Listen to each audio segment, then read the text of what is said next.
let's get ready to podcast.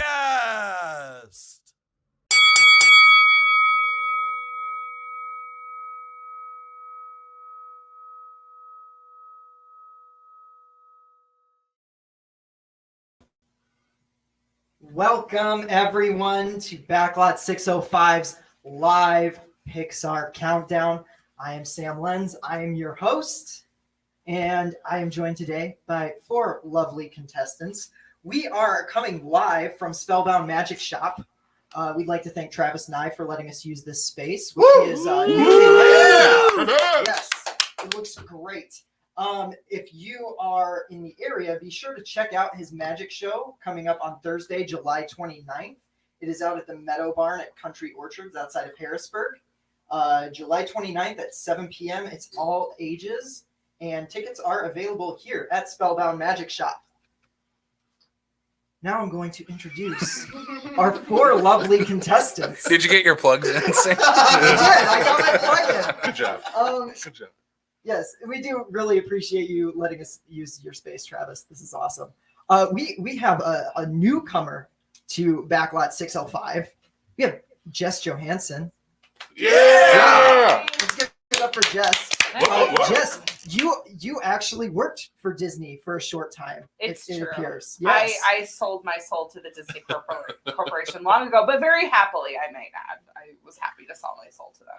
So you're more knowledgeable than any of these people then? I wouldn't say that. You should say that. You should say that. Yes. Yeah. You're talking about three guys that literally talk about Mexican food and professional wrestling all the time. Well, like Disney is some people's wrestling, I guess. You know? That's really true. Maybe a little less violent, and, you know. Okay. Yeah. And right next to you, we've got Charlie Eccles, who's already kind of introduced himself. You're the wrestling voice, Charlie. Is that right? Wrestling at Wrestling Voice 1 on Instagram and Twitter. Shameless plug. Shameless plug there, ladies and gentlemen. My name is Charlie Eccles. I am the voice of Midwest All-Pro Professional Wrestling. I will be making my return here in the next couple of months to Magnum Pro Wrestling, hopefully down in Omaha. I'm also going to be up in Duluth. So this is my big ploy to get hired by AEW so I can be on TNT on 8 o'clock Wednesday nights Eastern, 7 p.m. Central. Hit me up, Tony Khan. AEW Dynamite or WWE Dynamite? See, this is why they need a new commentator. I didn't realize TNT was still a channel. It is. They've got drama. And USA knows characters. Oh, yeah, sure. And to Charlie's left, we've got It's going to be a long show. we've got Casey Kelderman from Backlot 605. How are you doing today, Casey? I'm doing awesome, Sam. How are you? I'm doing great. Good. Doing great. Glad to be hosting. Yes. And Don't screw it up. I won't. I promise. Your job is on the line, Sam. Not bad, anyways. I won't screw up bad. He's definitely going to screw up. Anyways, to Casey's left, last but certainly not least, we have the resident fat dude, Andy Heller. How are you doing, Andy? Did you not have an extra little bonus question for Casey? Like some kind of like, hey Casey, how's what's the backlot all about? Casey, how's Backlot 605 doing? It was doing better until we asked Sam to host a podcast. Guilty as charged. Andy, Yeah. how are you doing? Is that my question? And also how is Ooh. everything in the Fat Dude Digs Flicks realm? Well, Sam, now. things are great. Fat Dude's on a little bit of a hiatus, just kind of taking some time for me and to participate in this exceptional countdown that hopefully we don't destroy, but we'll see what happens. I'm happy. I'm excited to be here. I wanted to say something about Pixar movies really quickly before we get started with all of this. I feel like there are four kinds of Pixar movies. There are the Pixar movies that are absolutely perfect all the way through. There are the Pixar movies that start off great and then have a lackluster ending. There are the Pixar movies that start off kind of like, and then the ending is great. and then there's Cars 2. So I think we've got this. Oh, we are gonna nail this. We're gonna nail this countdown. Spiting Here we go. words, Andy Heller. Them spiting words. No, not Not really. on No. I'm arguing it, but I'm the host. I am supposed to stay neutral. I am going to stay neutral. I don't want anything that I do bring, say, to influence any of your decisions today. Well, Just, you know. okay. Let's get into the rules here, shall we? We have a board here with 20 blank cards. They're not blank. They have the letters on them. You're doing awesome, Sam. We'll do it live, Sam. We'll do it live. These letters. We're live, first- pal. You never asked me to host it live. And you never will again. So we have letters here that correspond to each one of the players. We have A, B, C, or D. The A spot gets the 20 pick, the number 1 pick, and then an assortment kind of in the middle. A is the pick that you typically want in this challenge, and that goes to Jess Johannsen today. Yay. I'm very scared. Next, we have B. In B, you get 2 in the top 5, and then you get an assortment of others later on. C, you get to pick the number 3 movie, and you also have 2 in the top 10, and then 3 in the bottom 10, and that is Mr. Charlie Eccles. You should also say who has Oh, B. yes. I forgot to say who has B. That would be Mr. Andy Heller. I posed for the camera. You're See, always Andy camera was ready, ahead of, Andy. I Andy am. was ahead of the game. And then we have camera.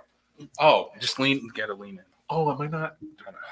Here No. you are. No, I'm on him. That's why. Oh. Production. Boo. Oh. We're kidding. What are we doing here, guys? Amateur. And then we have D. D gets the number 2 pick and one other pick in the top 10, and then the rest are in the bottom 10. And that is Mr. Casey Kelderman. So, with that, let's get started, shall we? Our number 20 pick coming from Jess Johannsen that sets the mood, the vibe for this entire list is all on her. Sam, I'd like to throw out one more thing. Yes. Oh, yeah. Our vetoes now named. Vetoes, also known as ka-chows. Each player gets one ka-chow, and they can strike a movie off the list to either play it higher or hopefully get it just off of the list entirely. But just because something has been ka-chowed doesn't mean that it can't come back later. I'm loving the enthusiasm here, Sam. Yeah. I like the term Casey- ka-chow. Casey really tried to talk some smack earlier in the week, and the other 3 of us were like, no, this is Pixar. We're going to be positive. So I think we have a goal here of this being the most positive of the Backlot 605 countdowns. I feel like I've already ruined that. Yeah. For sure, we're going to Except try. for, except for you guys like harassing me about my terrible hosting skills, but Well, You're not terrible yet, Sam. Just keep doing what you're doing. You're doing awesome, Sam. Yeah. you're great. just let me. You're great just the way you are. let me. You are rise the to Cars my, 2 level of hosting right now. I Listen. love Cars 2. All right, so Jess, what is the number 20 Pixar movie of all time? Oh, all right. Well, okay. So I was telling these guys before we started, there's 24 Pixar movies, right? And we're doing a top 20. So I sort of had to first decide what 4 movies I won't even acknowledge as existing, which was very difficult because there was a lot of sequels that I just really don't like. That's fair. But I guess one of my not so bad sequels, although it was still pretty disappointing, I'm gonna put number 20 is Incredibles 2. The Incredibles 2 at number 20. So What do we have to say about that, gents? I'll let you guys start on Incredibles 2.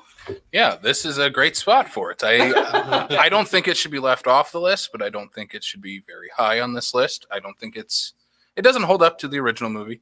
The best part is Baby Jack Jack. Everything else, for me, falls apart pretty much in this movie. It kind of tells a similar story to the first one, except it follows Elastigirl instead of Mr. Incredible.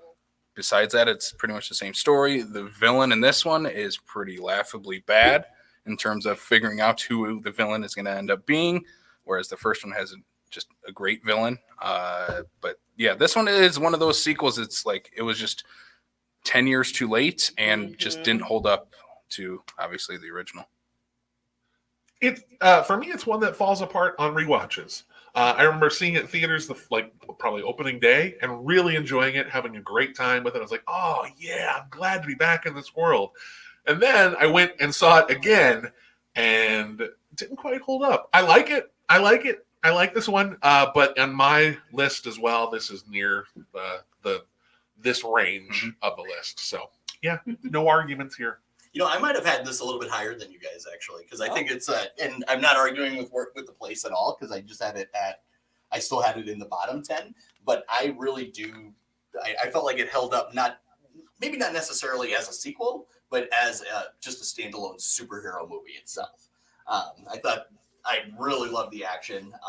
There were some scenes in there with the warnings and everything like that were a little bit hard to watch, but I actually really enjoyed The Incredibles 2, especially from the cinematic point of view. I had a lot of fun seeing this one in the theaters.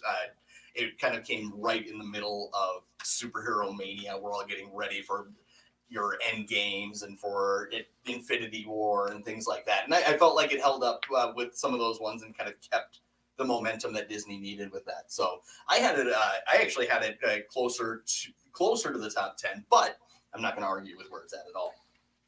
Awesome. So The Incredibles 2 at number 20. Next we have Andy with the number 19. We'll pass this on down. Ooh, it's sealed. Yeah, that's right. And in the number... Do we just play music as Sam's talking? Yeah. Oh, no. In the number 19 spot, we have Cars 3. All right. So I'm going to talk about Cars for just a second. There are 4 movies that will not be included on this list. And if everything goes the way it should, 2 of those, two Cars movies are in that bottom 4. This is a series that is not great. It's fine. One of these movies is fine. One of them is a little bit better than fine.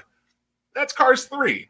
And I think a lot of the reason why I think Cars 3 is probably the best of this series is because it expands the universe and has a real lesson to it, focusing on characters that are kind of outside of the, hey, it's Owen Wilson and Larry the Cable Guy. I think there's a really good story of. I wish I could remember off the top of my head the name of the racer that you're a Cars fan. Do you recall the name of the racer that kind of the young upstart? No, I haven't Jackson watched this Storm. one in about a year. It's not Jackson Storm. Jackson Storm. Yes, No, is it? Yes. The girl? No. Cruz Ramirez. Yeah, and she's awesome. Like that character is awesome and a ton of fun.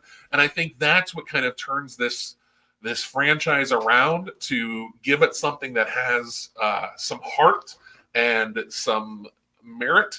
And that's why, and I don't want any other Cars movies on this list. So I'm putting Cars 3 at number 19. I'm probably gonna eat my words later, but I want Cars 3 to be on here, and I want it in this area is where I think it seems fit. Yeah, Cars 3, Pixar's Creed. What? Creed's really good though. So Yeah. You want to go? He's You want to go? trying. Yeah. Okay, so I'm gonna say I can't talk. In light of what I said, of trying to keep this positive, I did dislike the first Cars movie quite a bit, so I skipped the subsequent sequels.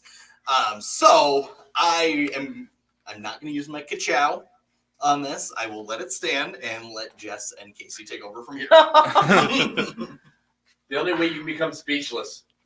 Well, Yeah, I mean, it's not good. I don't know. I feel like the Cars movies in general are just geared towards like toddlers a little bit and like to sell toys. Yep. And more than Toy Story. Yeah. It's saying something. Yeah. And I think that's why the movies have had so many sequels and like legs. So I don't know. Or Wheels. Oh,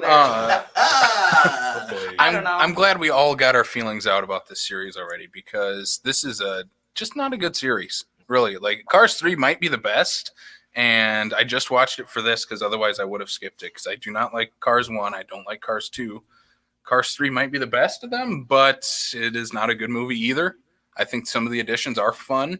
Having less Mater is always better, and this movie has the least amount of Mater. Oh, Hot take. oh. I wasn't expecting that. You got us riled up, Casey. I'm sorry for all the Mater fans. Also, I think my nephew's watching. We're sorry. We're sorry. I love Mater. Hurts you. You'll do better. You'll do better. Toddlers love it. I love you. Mater is I love better you. better left in the short Cars movies that they play on like Disney Channel and add to DVDs and all that. He's just not a great movie character. But yeah, this series is not. I don't think it's very good, but I think we are bound to have one of them on the list. If it's Cars 3, sure, it's the least offensive of all three of them. All right. And if I would have had number 20, I would have put it at number 20 just to There's get it. definitely movies I hate worse than this. Yeah. Those fighting words. Oh my gosh. But you know what? I'm neutral. I'm the host. So Sure. Charlie, we're just gonna move on to pick 18 here. Okay. 18 All right. from Charlie Eccles. We might shake things up just a little bit. Ooh. We might. I don't know. I'm trying to read the room. You testing the room here with Testing this the one? room a little bit. Okay. For number 18, Charlie has played the newest Pixar movie, Luca. Oh. Mm-hmm. Charlie, do you want to elaborate on that? Yes. All right. So, Luca, the newest of the Pixar movies, I am going to say, I think from going forward, we're probably going to talk a lot about how much we really enjoyed these movies. Even more so when we get into the top 10. I really enjoyed Luca. I thought Luca was adorable. However, I felt like it was very rushed at the beginning and had to kind of reel itself back in toward the middle and end. Because they're fish. Get it?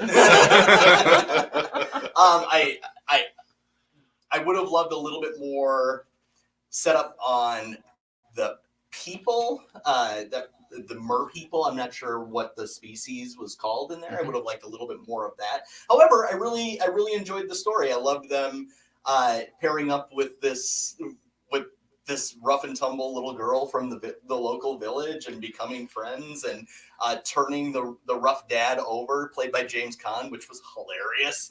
I really enjoyed that part of it, but I felt like there could have been more to it, and it just it didn't do as much as most of the other Pixar movies did for me. So I want to see it on the list because I felt like it's top 20 worthy at this point, but I don't think it's quite to that top 15, top 10 yet. So what are your feelings on Luca, guys? Anybody else? I agree. NPR. Yeah. It's an adorable movie. I enjoyed it. I had a really good time with it. It's nice. It's a nice kind of fluffy movie. And I think maybe because, I think recency bias can go two different ways. You can either be like, this is brand new, I love it, it's the greatest thing ever, or this is brand new, it hasn't quite found its place in my heart just yet. Mm-hmm. And I think with this one, I think it's adorable. I think its story of friendship is great. And it was one where it's like, the rest of the movie is fine. Once it gets to the ending, like it was a good movie, and it has that moment at the end where it's like, oh God, you're right, I love this movie. Do we explain this now?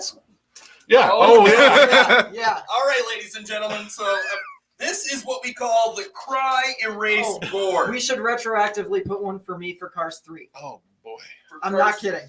I'm not kidding. All right. Yes, it's a beautiful movie. It is a movie. We'll talk after the show.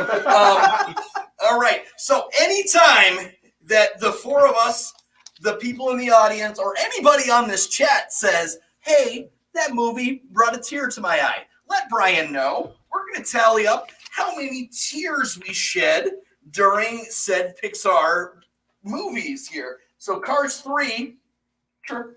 All right. And Andy is getting one for the ending on Luca. Yeah. Mm-hmm. Yeah. We cried twice today. Yes. Hooray for feelings. Andy, would you say this is one of those Pixar movies that you were talking about earlier where the beginning is a little iffy, but the ending brings it together? I think most of the movie is fine. It's not Pixar's best, but I think it's iffier. And then once it gets to the ending is super effective, which makes it so that you shut the streamer off feeling emotionally fulfilled. I will say I loved the underlying message of the movie and kind of what they were trying to say with it. If you haven't watched it, I don't want to give any spoilers because it's pretty new. It has a very, very good message, and when you get what the message is, I think it's a really good message to hear. I just didn't think the movie itself held up as well. It's about two little boys falling in love, and Disney won't tell you that. It's about two little boys falling in love with each other. Yeah, I actually love this movie. I would put it in the top 10, but I understand all of why it's not going to be in the top 10, because I do agree that the opening is it's really rushed. Like, you don't understand the world that the sea monsters really live in. Like, he's farming sort of and gathering cattle of these other fish, but it's not really set up as to what that means with, like, is there other sea monsters that are part of this community? What's this actually all mean? Whereas compare it to Finding Nemo, sets up what the community that Nemo lives in pretty well in the first act of the movie, where this one, it takes a bit to get into, but once it finally gets into it and you're on land in the movie, I think it's smooth sailing from then on out for this movie. Yeah, I think the emotional beats hit perfectly. I think the relationship between Luca and the other character, who I cannot think of, is just incredible, just great friendship type of story. Or you can look into it a little bit further. You can call Me by Your Name Junior if you want, because it is the same kind of movie. If you want to look at it that way. There was not. I was about to say you just call Me by Your Name American Pie Art House. The critic headline was Calamari by my name. No. As someone who loves Call Me by Your Name, I obviously The time is 6:20. Oh my. Missed opportunity not having Timothée Chalamet voice one of the children. Jess? Any more thoughts, Jess? No, I honestly was probably going to put it exactly in one of these places. Okay. It was fine. I liked it, but it wasn't very memorable to me. It wasn't something I turned off and immediately was like, that was wonderful. I was like, it was a Pixar movie. Yeah, it was good. Kind of about it. Yeah. Yeah, fine. This movie's fine. Enjoyable, not a classic. Fine.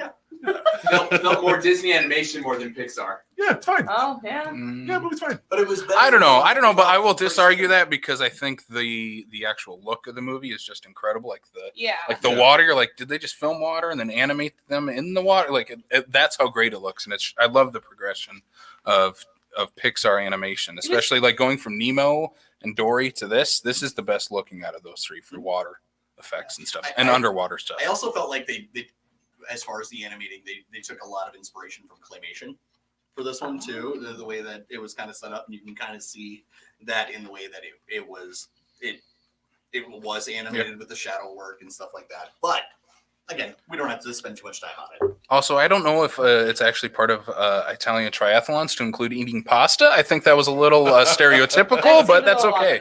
Yeah. I thought it was funny. Charlie, Me too. Yes. you need to add one to your cry board. Oh, yes. I cried during Cars 3 when Cruz says, "Yes, I do." Jackson Storm. Was that my sister-in-law? Every time. Belinda? Yep. Also full-blooded Italian, so we're sorry. half I Italian. hope you're enjoying your How can you pasta. have full-blooded Italian? She can probably tell us whether or not that's a part of an Italian triathlon. I just think of Michael Scott on The Office eating the Alfredo and then getting on a bike. There it is. Okay. There it is. I just received our number 17 pick from Casey. I'm very interested to see how this goes over in the room. Casey has chosen to play Inside Out. Inside Out, I know this is probably my most controversial pick. I think this movie is fine. It is okay for what it is. It is not a Pixar classic like some people think it is. For me, the way Andy said about Cars is it's for kids. That's how I feel about Inside Out. For me, the animation feels very much, I don't want to say a downgrade from Pixar animation, because it is still great animation. It's just not what I would come to expect from Pixar. It's very simplistic. It's very simple animation. It is very easily digestible for kids with a lot of vibrant colors and easy storytelling in it. I know I'm guaranteed Charlie's Board will come out for Bing Bong. He's fine. He's fine. I mean, I Mark certainly the cried during effing Bing Bong, board, but Charlie. I don't Oh, disagree yeah. with you, Casey. Yeah. That seemed, for me, that seemed like Pixar manipulation more than actual feelings in the movie for me. Yeah, this movie, I knew right away when we set this up, this was going to be my first pick because strategy-wise, I know everybody else loves this movie, but for me, it just didn't work like I thought upper-tiered Pixar movie should. And I don't know, I find Amy Poehler a little grating in this movie, and I love Amy Poehler, but for me, she's a little grating. Get ready for the ka-chows. Yeah, I feel like you're fishing. No, this is actually how I feel about the movie, but it's necessarily use it on this Casey, one. you are getting some looks not just from your fellow contestants, but from people in the audience. Did we get a? no, I'm getting a thumbs up from one of them. Yeah. How does Derek feel about this though? Yeah. I think Derek. Yeah, Derek's. Yeah, I'm not on mic. It's true. Derek can't answer. No opinion. But man, he's mad. How You should many see tries him. for Bing Bong? He is. Yeah, me. I got us. Yeah, me. Honestly, the part that Did you gets get mine? me, the part that makes me cry is at the very end Yep. where she's allowed to feel sad. Uh-huh. Like my big takeaway with that movie is like it's a message to kids that like emotions are complicated and Yep. they can't be compartmentalized, and like I'm just getting emotional thinking about Yeah. it. Like we're like what's the on camera crying do? But yeah, I love this movie. And there's that part, I just watched it today actually, and there's that part where they go into like the whatever dimension where all the like animation styles change and it becomes like very avant-garde and then two-dimensional, and I love this movie. It's Yeah. just chocked full of creativity for me, and yeah. All right, I got to use the ka-chow. Yay!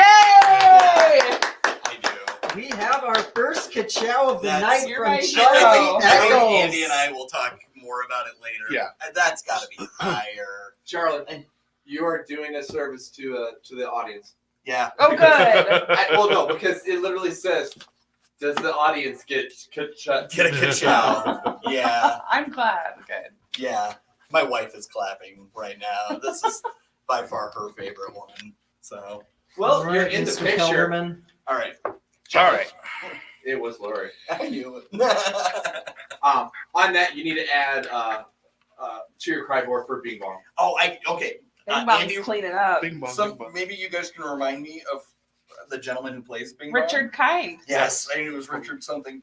We're gonna Which talk I always about him remember later. from Spin City more than anything else. And Scrubs. Yeah. Oh, his Oh, God, I guest spot- forgot I think of about him him. from Curb Your About him on Enthusiasm Scrubs. as Larry's cousin. Oh, he's just a quiet hero from in Pixar. Like Yeah. he played the weird brother in Bug's Life Yeah. as well. Yep. Well, and I just loved this voice cast too, and I maybe just me personally because I'm a big like SNL, like I love Amy Poehler. Sorry, Yeah. Casey, Yep. but I do too, but I just find her very grating in but this like movie. Bill Hader, and then I think Yeah. even like Paula Pell is a voice, is Yeah. like one of the like Yeah. little workers. All right. Yep. We have It's not 'cause I don't Casey's love you. replacement. I thought about being mean again, but I will be nice since it is a Pixar countdown. Casey's done this Oh. countdown before. He doesn't take He's things played personally. with No, never. Casey has chosen in place of Inside Out, one of Pixar's newer ones, Onward. Yeah. Onward. Yeah. Okay, absolutely. Okay. Nods in agreement. I was gonna play the game like you could play the game and get someone else to ka-chow me, but I will play what I actually feel here. Onward is, again, it's one of those Disney movie or Pixar movies that is fine, and I think that's how the top, probably the bottom four, is how we're all going to kind of feel about it.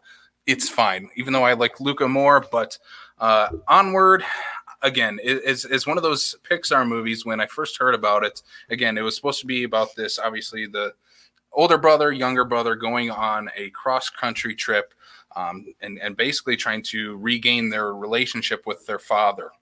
And for me, that seems like a story right up my alley as an older brother, where this type of story should have hit me in the feels. But again, cry erase board will probably not be used, at least for myself, for this movie. where it should have. It just did not have it. Yeah, I would.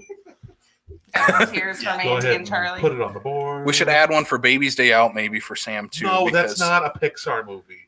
It's not. Oh I'm You sorry. didn't hear that Pixar's remaking that? It's no! Don't even speak it into the it's universe. probably better than Inside Out. But Oh, but onward. Yeah, I don't know. Yeah, I don't know how you guys feel about this movie. I think it's fine. I think the voice cast is fine again for Chris Pratt and Tom Holland teaming up, but for the rest of it, I think the animation is good again, but everything else is mediocre for me. I think this is one of the movies that reeled it in the end. You kind of go through a lot of meh to get to the end. I will say, I am the oldest sibling, so Chris Pratt's character I definitely related to in that, and the loss of the father and everything like that. My dad's not dead, but that's. Oh, I got some things to say. Yeah, that's. But it reeled it in the end. This one didn't actually make my top 20, unfortunately, but I don't mind it where it's at. So it barely made mine. barely. Yeah, This feels right. Yeah. But Andy, what do you?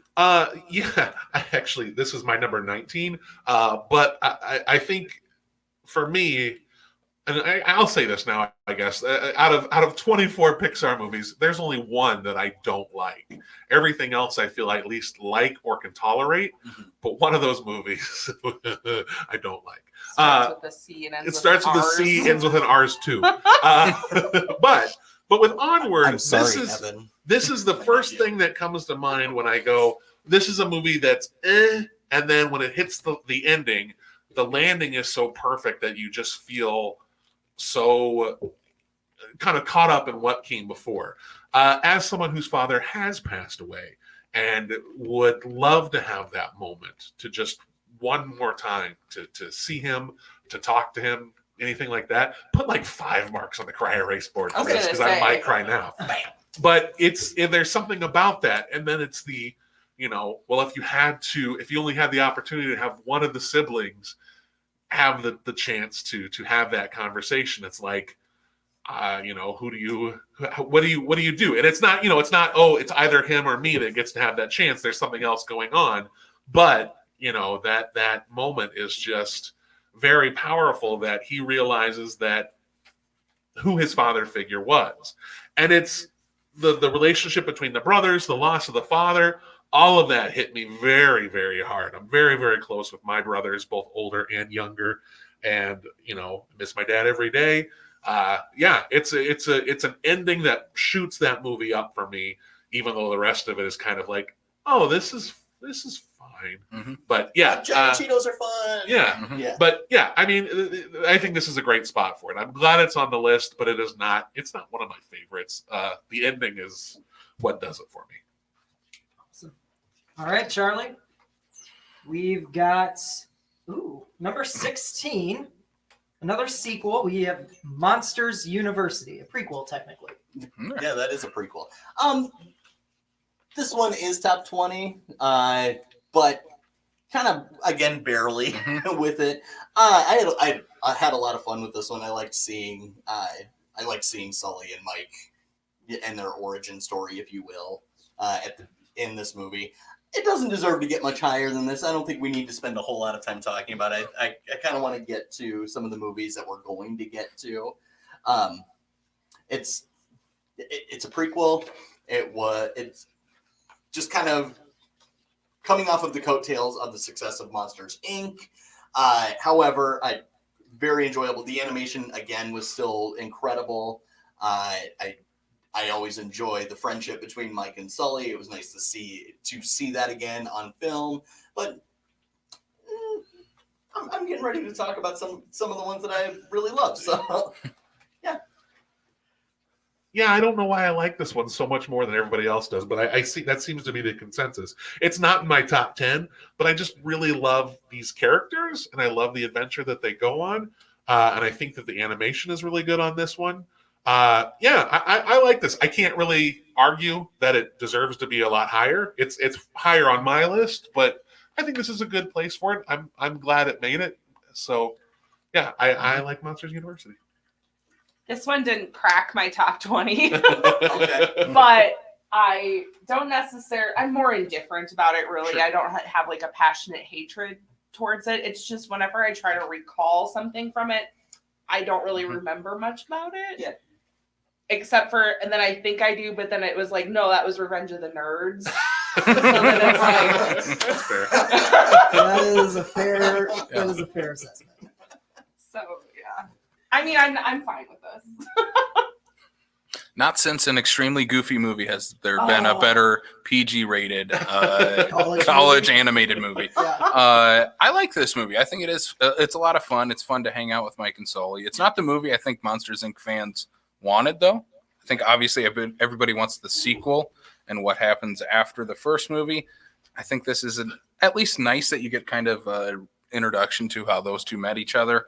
I think the movie drags a little. I think it goes a little too long. It's about 20 minutes too long. There's a point in which the movie does the typical, oh, here's the third act, splitting up our two main characters, and then they come back together at the end. It's like, I don't like when movies do that. I don't think a lot of them need it, especially kids animated movies. Kids are a lot smarter than that. They don't need to, because obviously we know from Monsters Inc. they're friends by the end of this movie. So why do we need them? Together. Well, yeah, why do we need them splitting up in this at all? So I think it just drags a little for me. It's one of those movies where I don't know if was this part of yours where the beginning is great and then the finale. No, I like this whole Okay, thing. okay.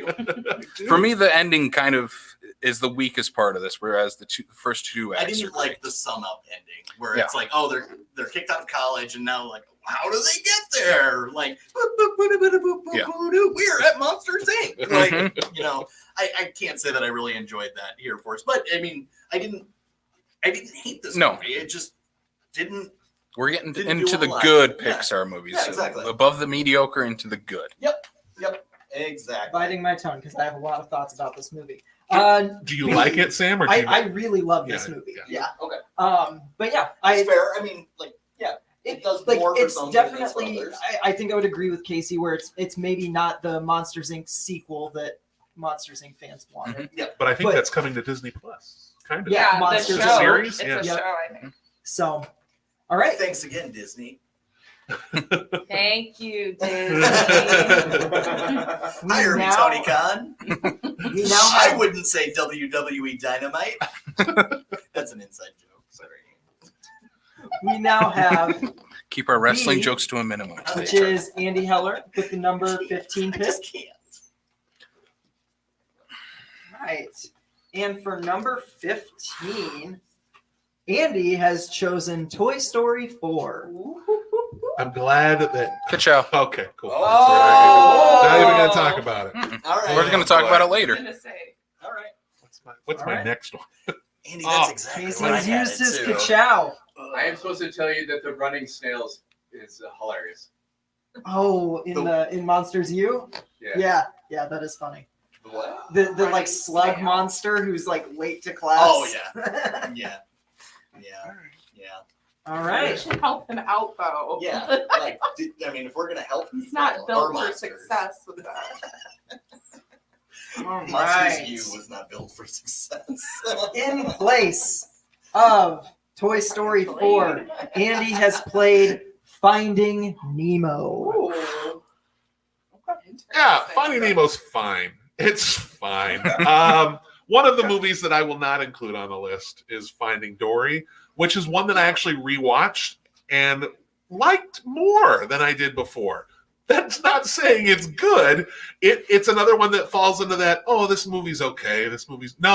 No, because this is the other way around. The movie's okay, then it gets to the ending, and the ending is like, why are we having an action scene in the middle of this? This is defeating the whole purpose Baby of the family. Dory was like Baby Dory was the cute. greatest thing in Very, that movie, very and we cute. only got 5 minutes. All of of it. Baby Yeah. Dory was Can we very agree, cute. baby, anything is cute? Yeah. Like Yoda, they're all cute. Yeah. I mean, very frequently, my wife and I will look at each other like she'll say something, and I'll just be like, "Okay, Daddy." But this is not Finding Dory. This is Finding Nemo. I don't know. Like, I think this movie is okay. I really like Albert Brooks. I like some of the supporting characters in this, but it feels very full. Like, it just feels like there are a lot of characters going on, and there's a lot of characters happening in all kinds of Pixar movies. But there's just something about this one where it's just kind of, I don't feel connected to them. And I don't know, but I'm really feeling Ellened out lately. If you were to ask me about this maybe 10 years ago, I've been like, yeah, Finding Nemo is great. But now, kind of knowing what we know about Ellen DeGeneres, it's tough for me to love this one. So all I can say about Finding Nemo is I think it's okay. I think there's a cute story here. I think the animation is very good. This one just doesn't. It just doesn't. It doesn't hit completely for me. And I think in the middle lower is a good place for it. Mm-hmm. This is about roughly where I had it Yeah. as Yeah. well. Yeah. I'm fine with this. Mhm. I might have had it a little higher. I do like Finding Nemo. Like, it is one of those Pixar movies that I put in, like, it's really good. Like, I don't have a whole lot of flaws with this movie. It's just not one that I gravitate towards in terms of, let's put on Finding Nemo. That's just not one of those. It is much better than Finding Dory, and I'm glad I think all four of us are on the same page, and this is the only Finding movie that'll be on this list. Thank God. But I love all the supporting characters in this movie. I love the sharks. Fish are friends, not food. I love the surfer turtles. I love the aquarium in the dentist office. Christopher Willem. Walken. So good. Oh yeah, I'm sorry, it's pulling it flow. Sorry, Derek. But in terms of like all of those, Great if it was Christopher Walken, though, right? Cool. All right. Twice as long. shock bait. Finn? Ooh, ha, ha. What happened? I don't know if I've seen it, but I cried during the beginning of this movie. This one. Okay. Oh, Okay. with the little eggs. Yeah, little eggs and the one that survived. And again, like we talked about with Luke, I think the world that it sets up in Nemo is really great. Like, it does a good job of at least setting up, especially when you meet new characters, where they fit into the world of Finding Nemo. Because if you understand where everybody is, even though it is the ocean, obviously it's ginormous, but you understand where everything fits in this movie. So All right. So now we have 14. Jess. I'm gonna shoot my shot. Should we go through the last 5? Oh. Should we? Yeah. We'll do a quick recap of the last 5. So at number 20 we have The Incredibles 2. Number 19 we have Cars 3. 18 we have Luca. 17 Onward. 16 Monsters University. 15 Finding Nemo. And Jess is shooting her shot at 14 with Toy Story 4. Thank you, Jess. This movie should never have been made. Yes. And that's all I'm going to say. And if they were to make it, which allegedly they did, it needed to be way, way better than it was. And that's all I got to say about that. I'm just going to quote my boy Owen Wilson here and say, wow. You and Owen Wilson are boys? So We're tight. can I say why I was going to put it at 15? now? Yes. Okay. So another movie that I rewatched for this countdown was Toy Story 4. And it borrows a lot of the story's beats from the other ones. And then the ending is so terrible. I hate the ending to this movie. I'm sorry, Casey. I adore you. And I know, Yeah, I nothing know personal. you wanted the Toy Story movies all to be in the top 10. And as someone who loves Toy Story, I will be happy if the other 3 are in the top 10. But this one, I just can't. Because I feel like you completely abandon the values of the characters. And in the middle of all of this, Woody getting what he wants, you don't get any fitting goodbye to any of them. He has lived with these other toys for so long, and it's just kind of like, bye. And it's, there should have been, I should have bawled at him saying goodbye to Buzz. I did ball. Cry erase board. All right. What are we up to now? I'm gonna So let. many But tears. But yeah, I this movie, I like this movie a lot more than I originally did rewatching it again, but the ending just really, really ruins it for me. And I agree. I think 3 of them, the third one ends perfectly. You don't need this. So Cryboard down. I'm gonna let Charlie Yes. say Okay, your piece I am first gonna- until I bring the positivity back. Yeah, I was gonna say. Okay, I agree. I also want to point out that the very first episode of Fat Dude Digs Flicks that I listened to was on Toy Story 4. And if And you kept want, listening. and I kept listening, I also want to. If you want to hear Andy get real mad at kids in a movie theater, Oh, listen man. to the episode Oh, my God. on Toy Story 4. I believe I said, get your kids to shut the F up. I think I may have said that in the episode. It's something along those lines. I don't think you used the expletive, but I Yeah, think probably not at that just point. get your kids to shut up. I'm there for a movie. But then you also acknowledge the fact that you're like, I might just be an old man. So Yeah, funny. I'm at an animated movie. But, okay. There are parts of this movie I really enjoyed, but there is no continuity from 3 to 4. I will say that I am a huge fan of the Forky character, and that's fine. Key and Peele, I liked. I really enjoyed them. The Forky shorts on Disney Plus were like crack to me. They were hilarious. I shouldn't say that. It's a PG show. You already said it. I already They said were like it. candy. We are live, Miss. They were Michael. like Cracked sugar. They were like Pop Rocks. Doesn't mix well with Coke. Nothing mixes well with Coke. Anyway, I Make will good remind choices. us that we are live. Cola. Coca-Cola. Sam. Not booger sugar. So I will say yes. Okay. And I love Keanu Reeves in this movie. Oh, yeah, so yeah, much. yeah. Duke Kaboom Duke rules. Kaboom was so funny. But Forky was probably the biggest redeeming quality. I really hate Dumb Buzz in this movie. Like, he went from kind of a naive character to just a dumb guy real quick. But I will end on, I think Forky is hilarious. And let the power of positivity take over. I'll bring the positivity back because, yeah, I've been making threats or saying that all 4 Toy Stories should be in the top 10. I got it as close as I possibly could, and I feel proud of that because I love all 4 of these movies. I think all 4 are 5-star movies for me. Get your cry erase board out for 2 times at the end of this movie because I loved the ending of this movie. Again, it hit me in all the nostalgic ways of obviously growing up with We've the read Toy 20 Story. times so far, and we're not Wow. even in the top 10. It's not going to Um, get any better. but Yes. for me, the ending really works because for me, this movie is really about grow. Like if the first 3 are really about their friendship and being this family all together, for me, this is really about that friendship kind of growing up and kind of splintering apart because for a lot of us, the friends we grew up with aren't the friends that we have now. You find different people in your life, other people come back into your life, and you might end up going down that path. And for me, that's how the movie really felt for me of, yeah, it sucks to see Buzz and Woody split up by the end of this movie, spoiler alert, but it felt like the right progression of these characters, that they wouldn't end up staying together forever. I do feel Buzz is pushed to the side in this movie. That's why I feel it's the worst of the 4, because there's just not a lot of Buzz. It is just a straight up Woody movie, but I love all the characters that they introduce. I do like Forky. He grew on me. Duke Kaboom is awesome. Key and Peele's stuffed animals are great.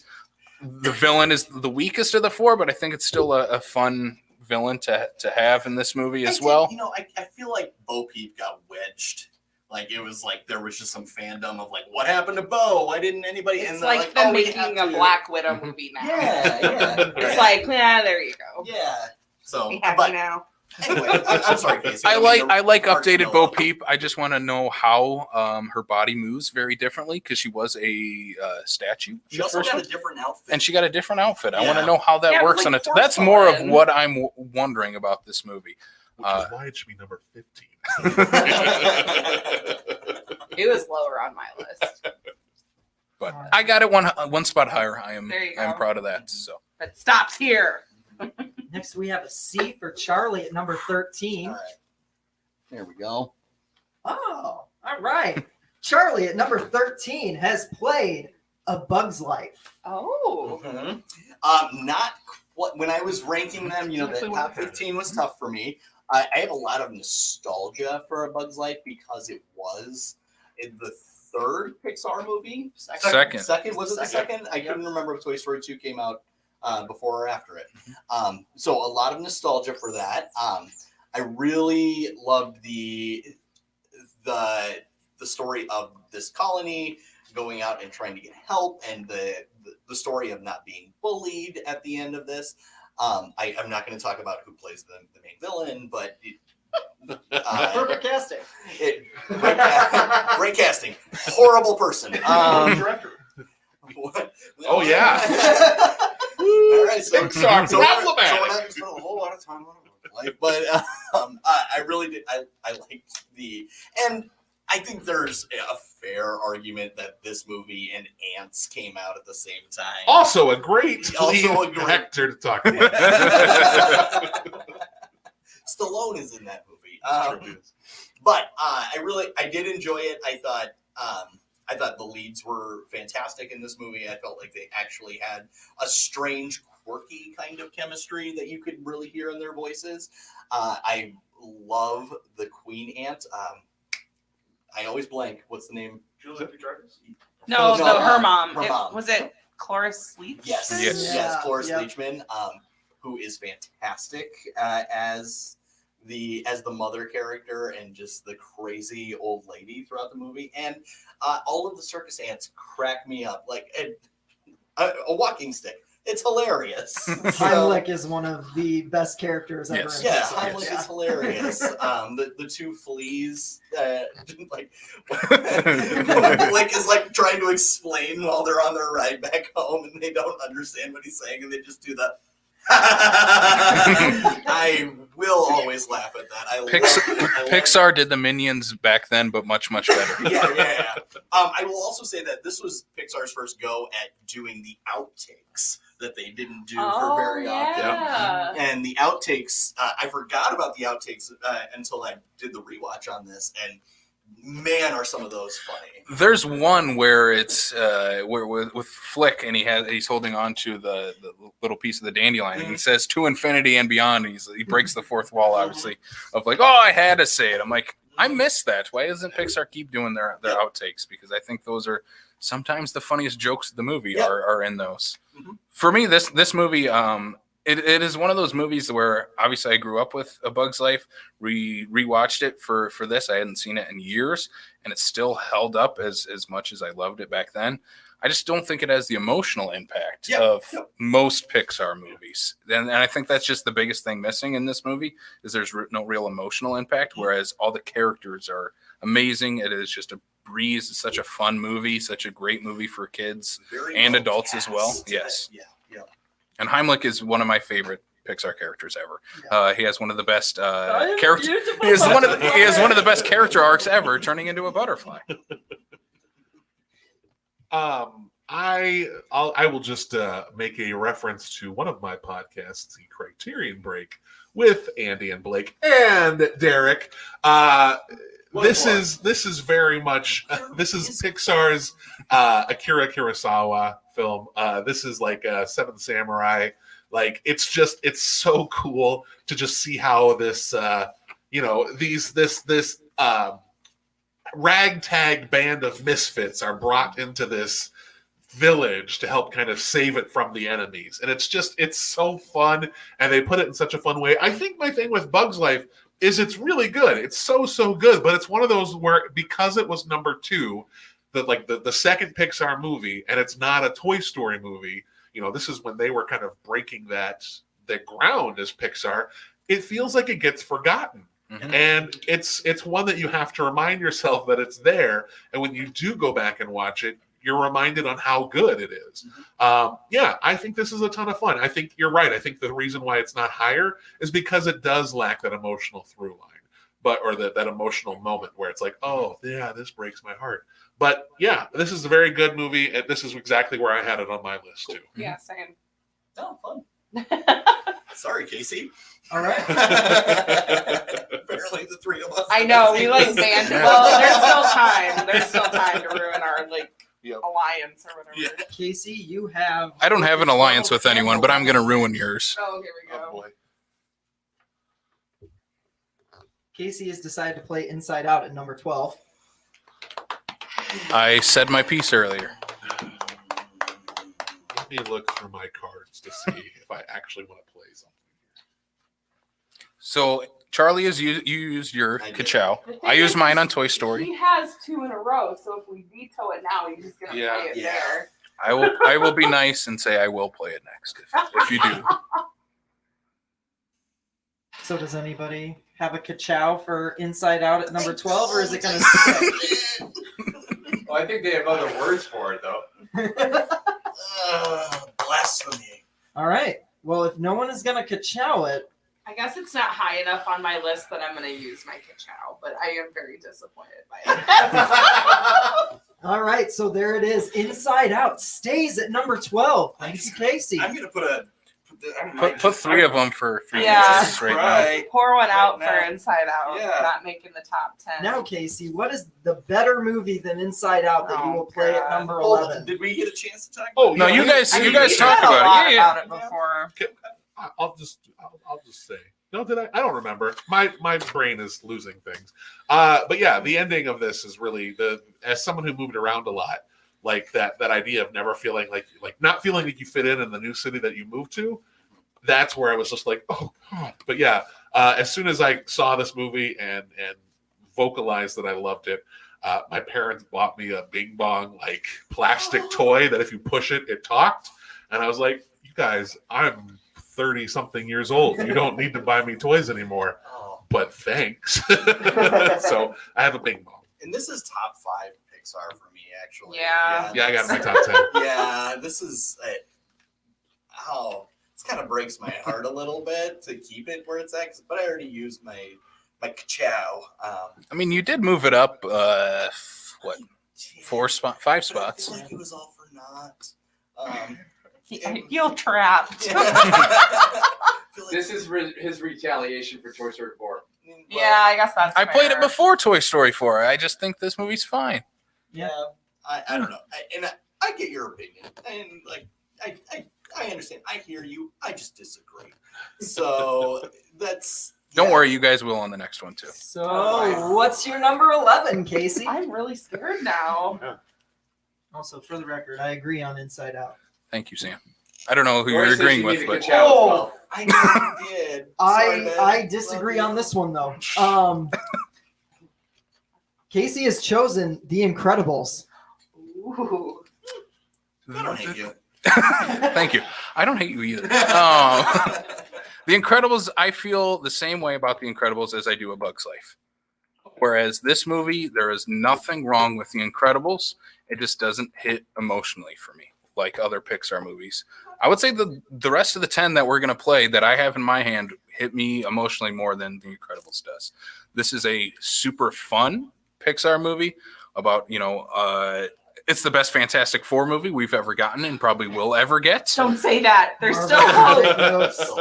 hope. But I think it is just a really fun movie about this family coming together, and I think the actual arc of Mr. Incredible, kind of finally embracing his superhero family and becoming whole with them, is at least nice. I don't think it hits emotionally like other Pixar movies do. Edna Mode is the best character of this movie and the entire Incredibles movies. I think she is Voiced by director Brad Bird. Yes, Yeah. and Brad Bird maybe the best director out of the Pixar canon. I would say that as well. I think he is an incredible director, but it's just one of those movies. Like I said, it doesn't hit emotionally, but everything else in this movie is really fun. And again, I think Jason Lee's villain, Syndrome, is a great villain, whereas the Incredibles 2 villain just doesn't live up to that at all. So I think he's really great, and the voice cast is incredible. And I think the use of superpowers is really great in this movie, whereas I feel like X-Men or Fantastic Four have never used it like the Incredibles have in terms of team-up superhero movies, of combining those all into one. Well, that's because Wolverine is so popular. I have hot takes about him. Too. Can we actually put a mark on the cry erase board for this movie? Really? The line Explain that, yourself. the line that gets me is Craig T. Nelson's "I can't lose you again." Okay. Yeah, Mhm. it's a It sweet does. moment. It It's a gets sweet me. moment. It really does. I got you. This is another situation where if you were to ask me like years ago, if where would you put Incredibles? I'd be like, oh, it's in my top 3. And in fact, I had it as it's my number 5. But I'm not going to fight for it, Yeah. which I think says something. And honestly, it breaks my heart to say that the reason why I won't fight so hard for it is because of Incredibles 2. Like, it's hard when a sequel kind of throws your favoritism like out of whack. Like that's being a Star Wars fan for so long. Oh God, why did that one suck so bad? Do I ever want to watch a Star Wars movie again? Well, maybe eventually, but right Thanks now. for bringing us back, John Favreau. Yeah, thanks, Mandalorian. You rock. But yeah, I'm not gonna fight. I think The Incredibles is one of the best superhero movies of all time. As do I. I think though, but I think that might also be 10 years ago me talking, because we've had a lot of really great superhero movies that have come since. But I think this is very inventive. I think it's the family dynamic is what makes it so strong. I'm fine with it here. Yeah, that's weird to say, because I've got something that I might play in the top 10 that maybe I wouldn't have, but I can see why. Okay, no, we're good. We're good. All right. It's fine. You definitely have an audience that wish they could ka-chow, because I got one from Trina. Oh, Oh wow. really? Trina, what you got? What you got, girl?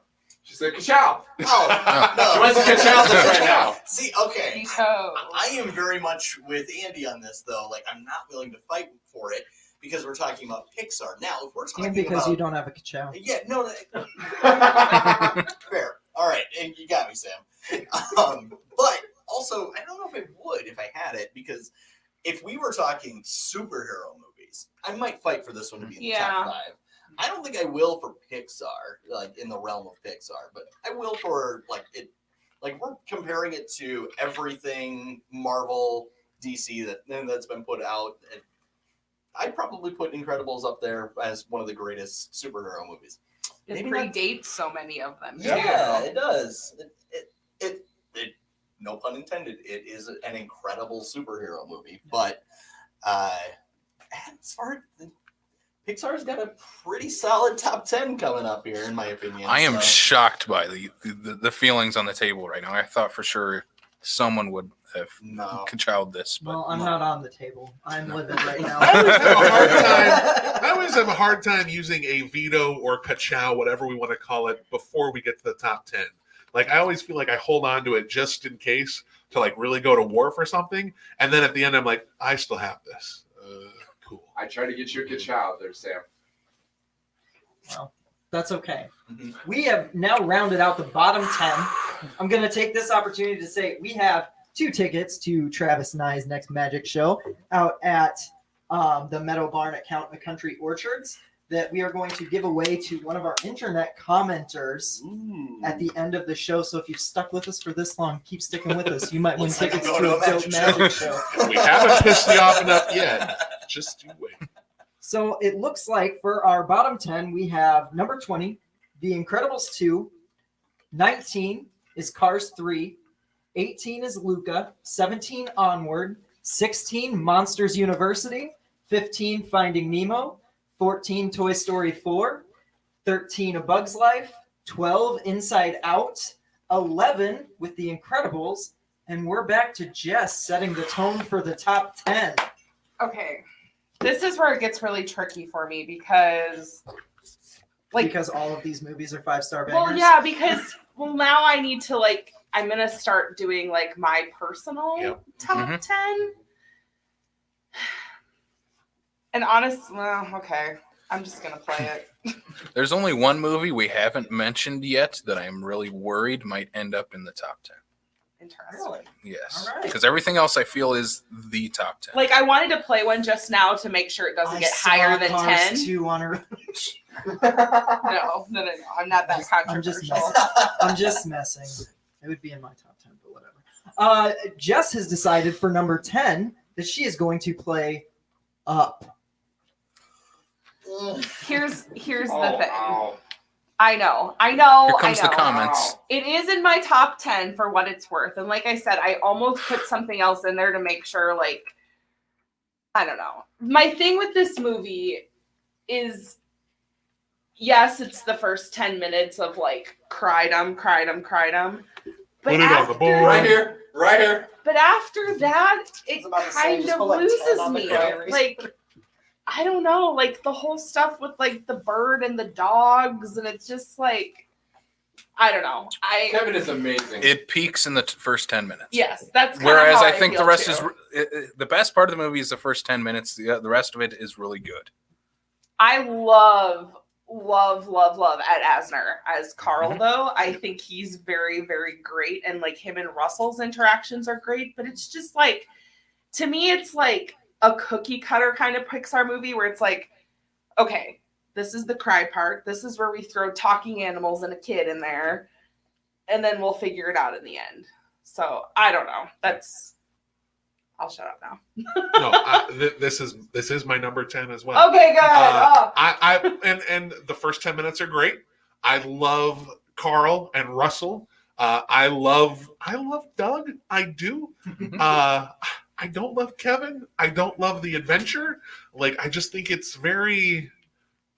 takes a weird turn, and I like weird movies, but here it feels very like, oh, why didn't we just capitalize on the emotional, what we're doing emotionally at the beginning of this movie and kind of run that. The way it starts, if you were to been like, oh, by the way, this ends with a talking dog army, I would have been like, what? Right.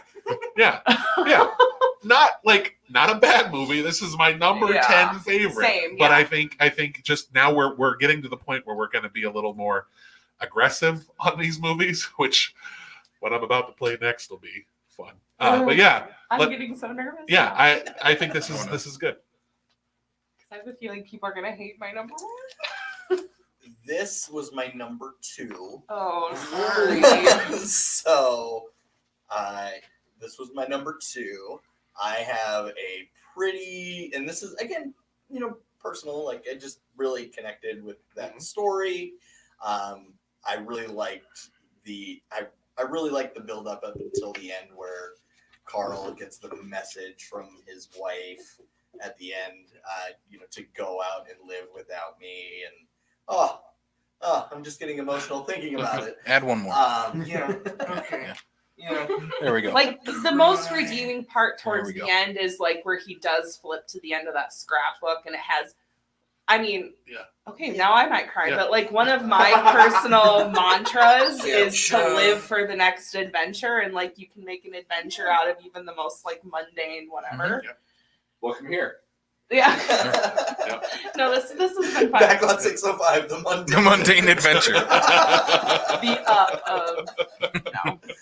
The Up Yeah. movie podcast. And I actually really loved the whole adventure too. Like, I was, when the first time I saw this, I think I went into it not knowing anything about the movie. Like, and I was very, very touched, and I really liked the adventure of the whole movie. It caught me off guard as well, and I really liked that about this movie. I think that that's not the general consensus with where the movie kind of goes, and I think it takes the weird turns the right way, but maybe I'm just not in the majority here. So I like the fun, weird turns too. For me, this is probably just a little bit higher, not much more. It'd probably be 5 or 6 on mine. But yeah, I think our top 10 is going to be all 5-star classic movies is what I'm feeling here. So yeah, I mean, there's not going to be as long as a certain one movie does not end up on this list, we're going to have all 5-star movies on here. And I'm scared what Andy will play next in terms of what I just said. That does bring us to Andy's number 9 pick. Not yet. Oh, what? Not yet? Well, yes, yeah. Carl and Ellie is the cutest love story ever. Yeah. We think it should have been a short. Yeah.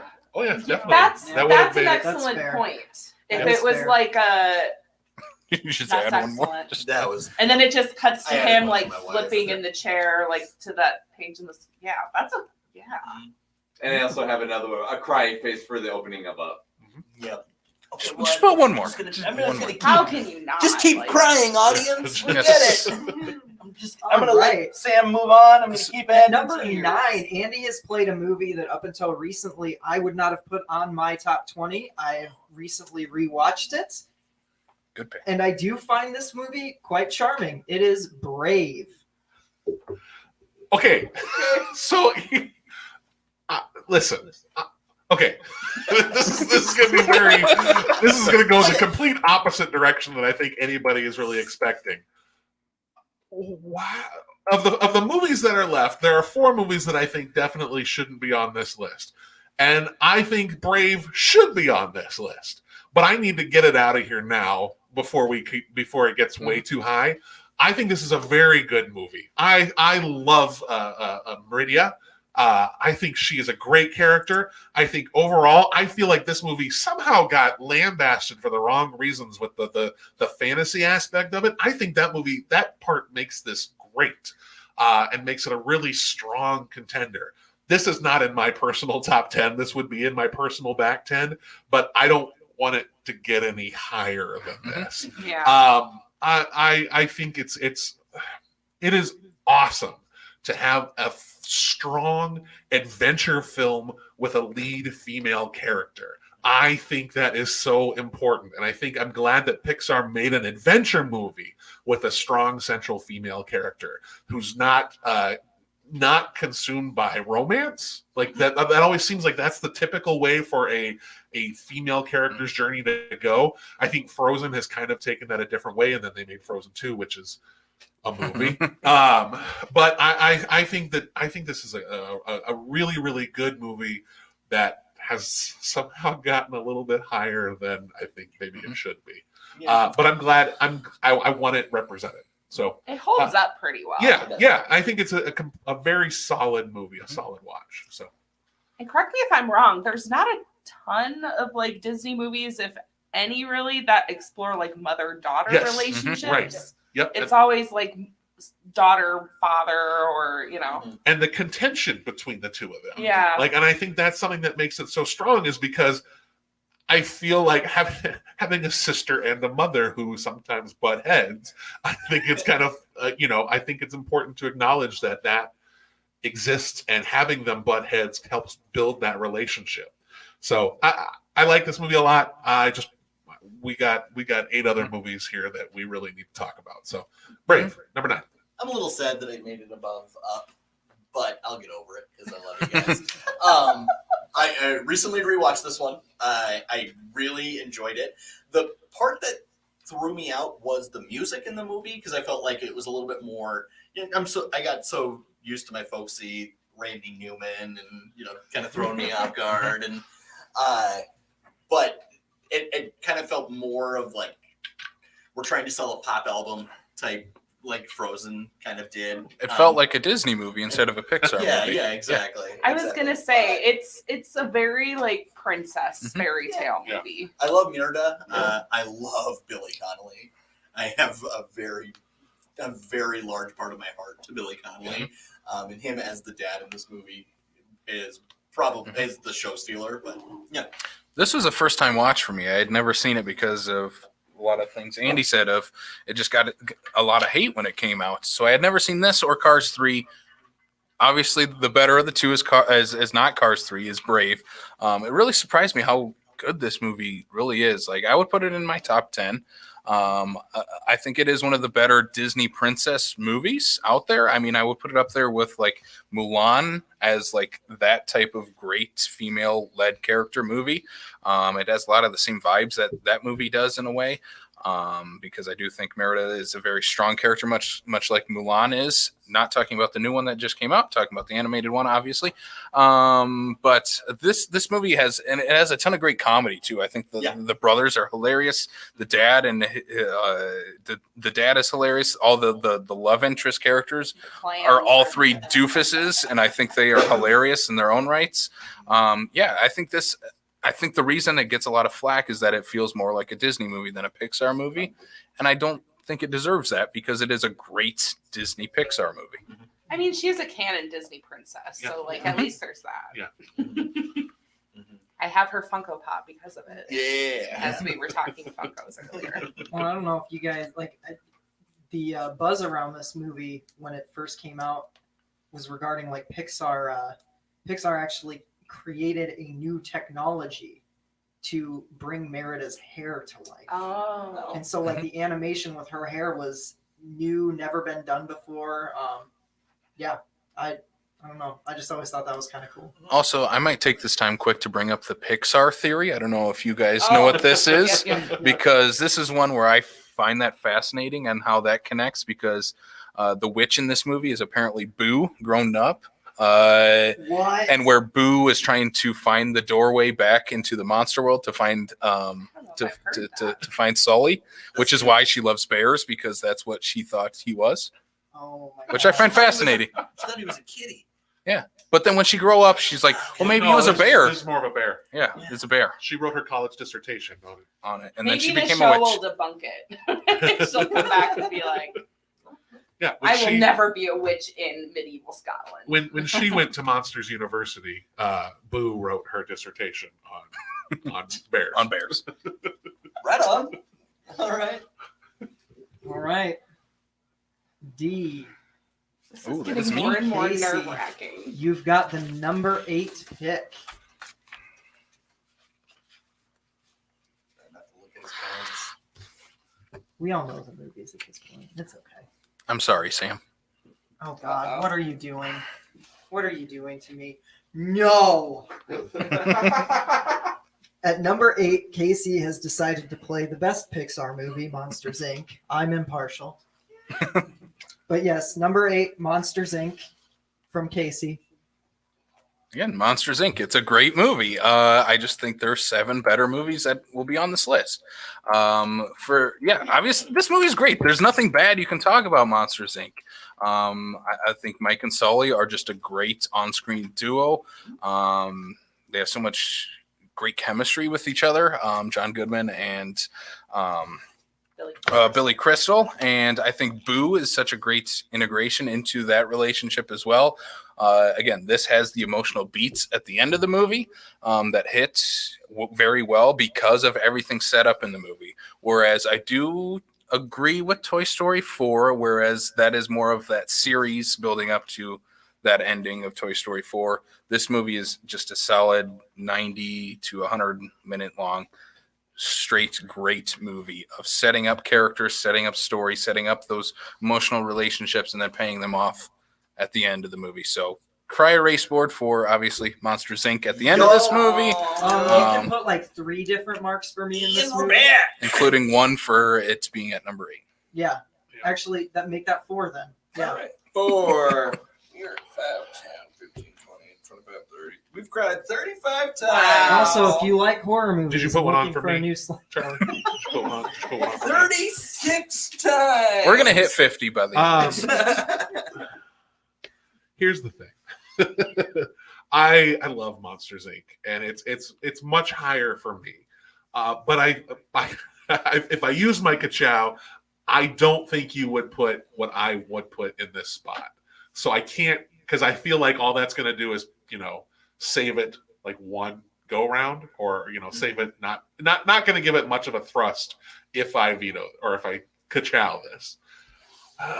So I am going to go home slightly brokenhearted and just let Monsters Inc. stay at number 8. But again, top 10. I can't really complain. Yeah, I think it's pretty solid. Yeah, most of there's one movie, and that was the one that I just mentioned, that I don't have in my top 10 that I still have in my hand here. So, yeah, it's fine. It's fine at number 8. This is almost exactly where I put it, frankly, because I do really, really like this movie a lot, and it's another one with the bloopers in the end. And then see, we were talking about like quotable lines. The one I say a lot is "Go ahead, go throw up," like all the time. And I agree. Like the voice cast is insane, and I want to see a Billy Crystal, John Goodman live action movie Oh. after this.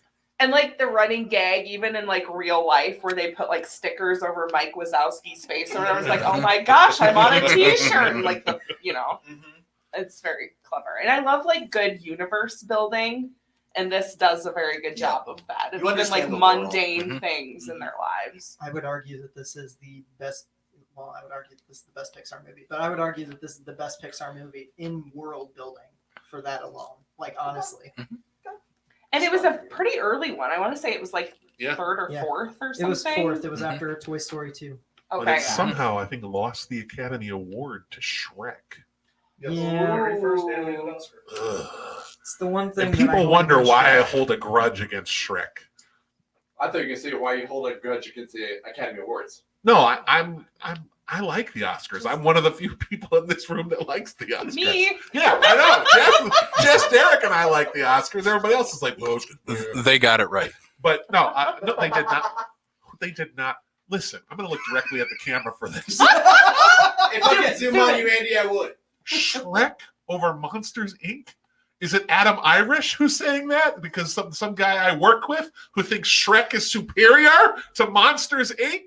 No, I It's a say good thing nay. we're not playing that. But yeah, no, I love this movie. I love Sully, but I always hold a grudge against Shrek because of one.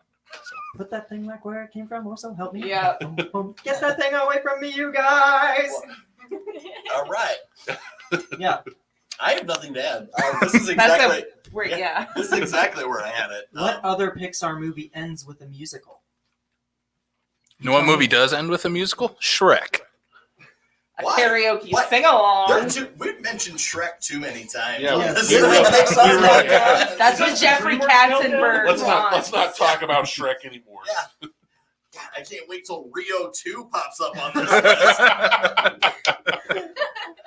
All right, moving on. We've got a number 7 pick coming up from Mr. Charlie Eccles. Charlie, thank you for censoring yourself. I'd like to remind you that this is a PG live show. I'm going to be on you about this, man.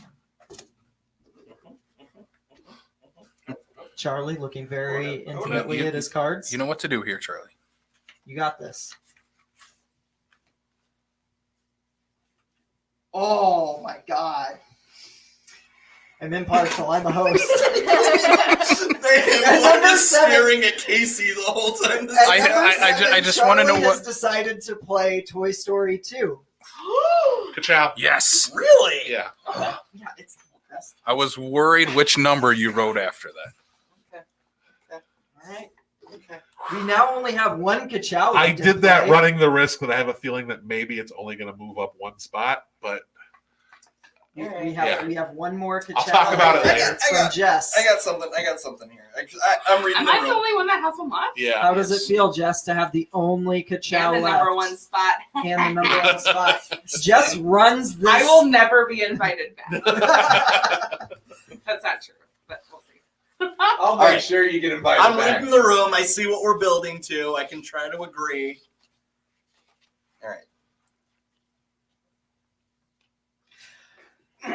At number 7, Charlie has decided to play Wall-E. Ka-chow! Oh! You did not read the room well enough, Eccles. Oh, Oh, that came from the bowels of my Hold on. soul. I have no more I'm ka-chows gonna, I'm, to gonna, play. I'm gonna say this, but with saying that I agree with you on that, I wish that I just need to get it on the list. And, okay. All right. Wow. Well, whatever you play now, Charlie, It's gonna stay. unobstructed. I should probably play Creed 2. Cars 2. Yeah. Sure.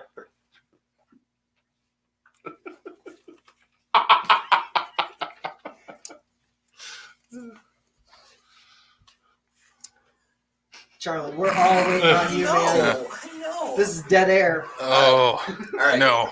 All right. Let's work together. Okay. Positivity. Okay. We have no more vetoes, so I know. this is it. Number Work 7. together. This is going to stick. Charlie Eccles has played Soul. Take it away, Charlie. Tell us All why right. you played Soul. All right. Well, because I got vetoed twice. But I will say this. personal top 5. Soul made it on that personal top 5. Cool. Let me get this out. Yeah. Here's the deal. Put like just a solid 5 or 10 Yeah, I for was me. about to say, there's definitely one for me, so go for it. All right, I'm adding. A few. I saw this twice, so keep. No, I'm kidding. You're just gonna hit 50 now, aren't you? Oh God! I'm just If gonna we're counting open. all the times we've watched it and cried, like Monsters Inc., we're gonna have to add 50. I'm just gonna open this one with saying, 2020 was the worst year in the history of everything. Hot take.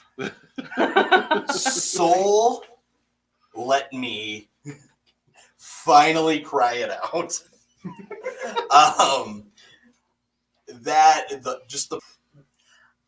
You get a lot of movies with Pixar where you're talking about specific things, like Monsters Inc. We're talking about this world within Monsters. We're talking about Woody's relationship with Andy, and how that affects him emotionally.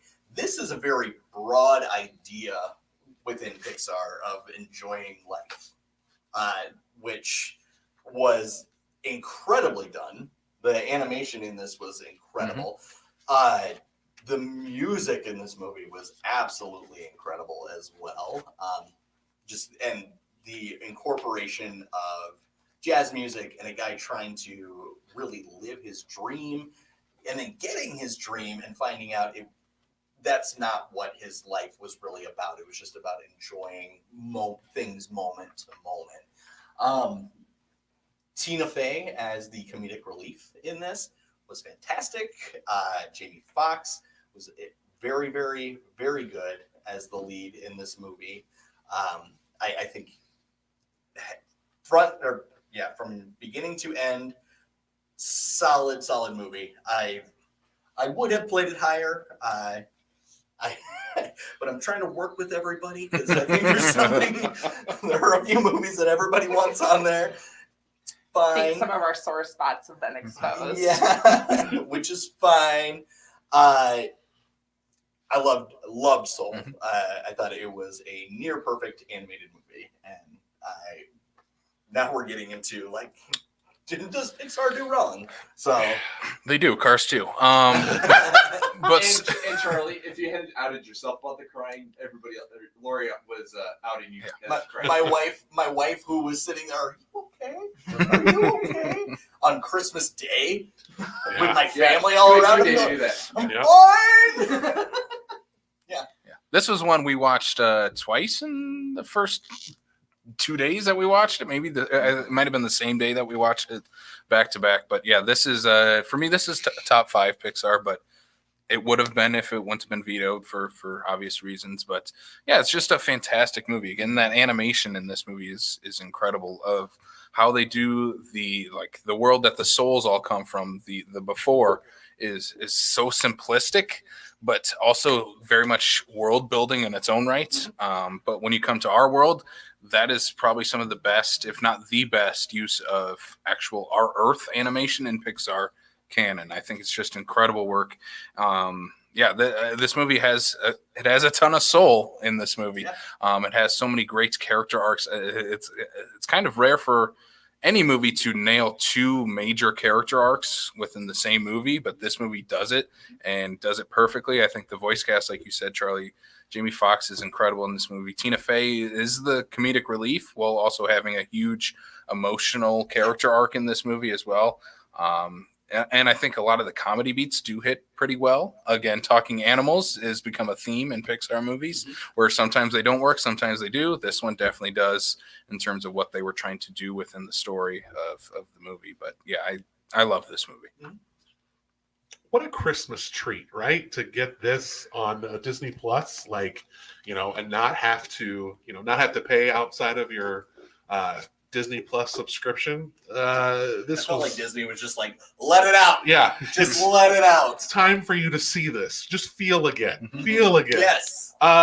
This is a wonderful movie. The score to this movie we've talked about so much, but the music across the board in this movie, from the Trent Reznor and Atticus Ross, weird kind of just a weird synthetic score, like, and then the Jean de Baptiste, right? Is that his name? Yeah. Baptiste, Yeah, just so good. Like the jazz in this is so good.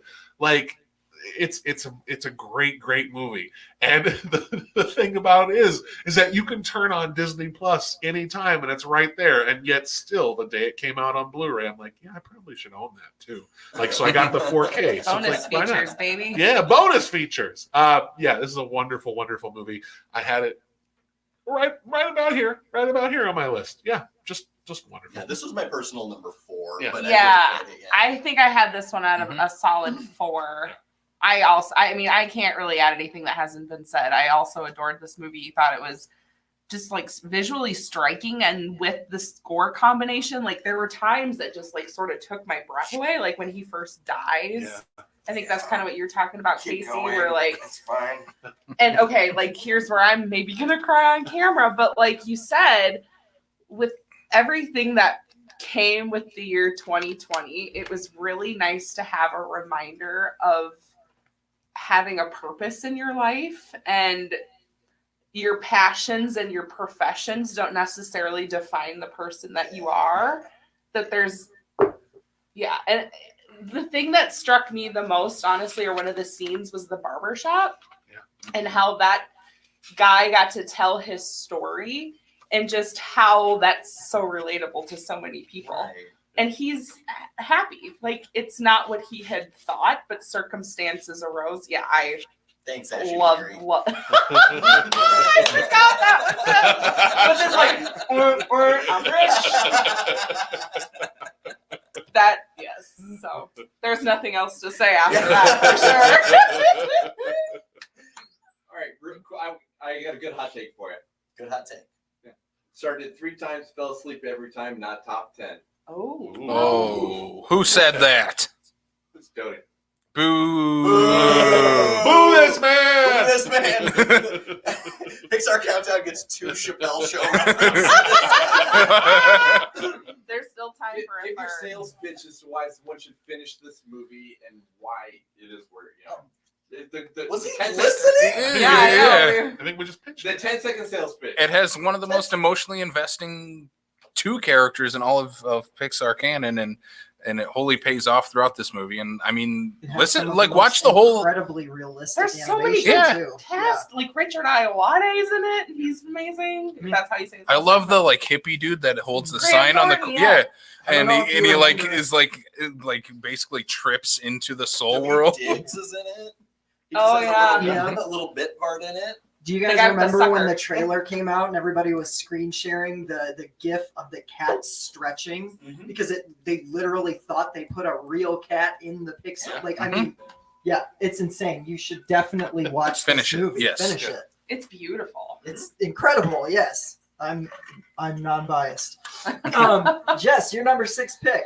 See, this is where it gets really And hard everything's because gonna stick. You don't get a second chance on this. so. Oh God, you're not gonna invite me back. I'm. We probably real. The barrel's real low. They keep bringing Sam back. I'm gonna Look, play one that I just. The reason I'm most of you. playing it is we're all out of vetoes, and I just think it needs to stop here. So. This is okay. Jess Okay. has played at 6. Toy Story 3. Thank you. Toy Story 3 at number 6. Okay, good. I was afraid Well, that there was. Add a tier for me for right now. I mean, and again, same I mean, with there's- Soul. I'm just gonna have 4. Yeah. This was in my top 10 for sure. It's not the best Toy Story movie at all, but it was a perfect and appropriate ending for the series, as I've made perfectly clear earlier. I mean, what can you say? That garbage scene at the end, you kind of forget that they're like Mattel characters and like toys, because you just see like, this is gonna sound really cheesy, but like the souls of these characters and like all that they've like been through together. And I really think like, obviously they had a very obvious thing that they had to work with, which was time and Andy being older. So naturally you're like, okay, well, like what's next? Like you can't make a movie about them all being in the attic. So I think like the daycare aspect of it was just genius. But again, it should have ended there. You can give me one for the trash at the end. Yeah. Yeah. Yeah, I was about to say you can Got have it. one for all of us, probably. That was so touching. I remember watching this in the theater. I was a senior in high school when this came out. Yeah. And so I was Andy's age. I grew up with the Toy Story movies. I owned all these toys as a kid. Like I had all of the toys up through Toy Story 2. I would write my name on the bottom instead of Andy because these are my toys, not yours, Andy. And so when watching that as a senior, Really weird if you wrote Andy. I just Andy. These are Andy's, not There's your mine. sticker, yeah.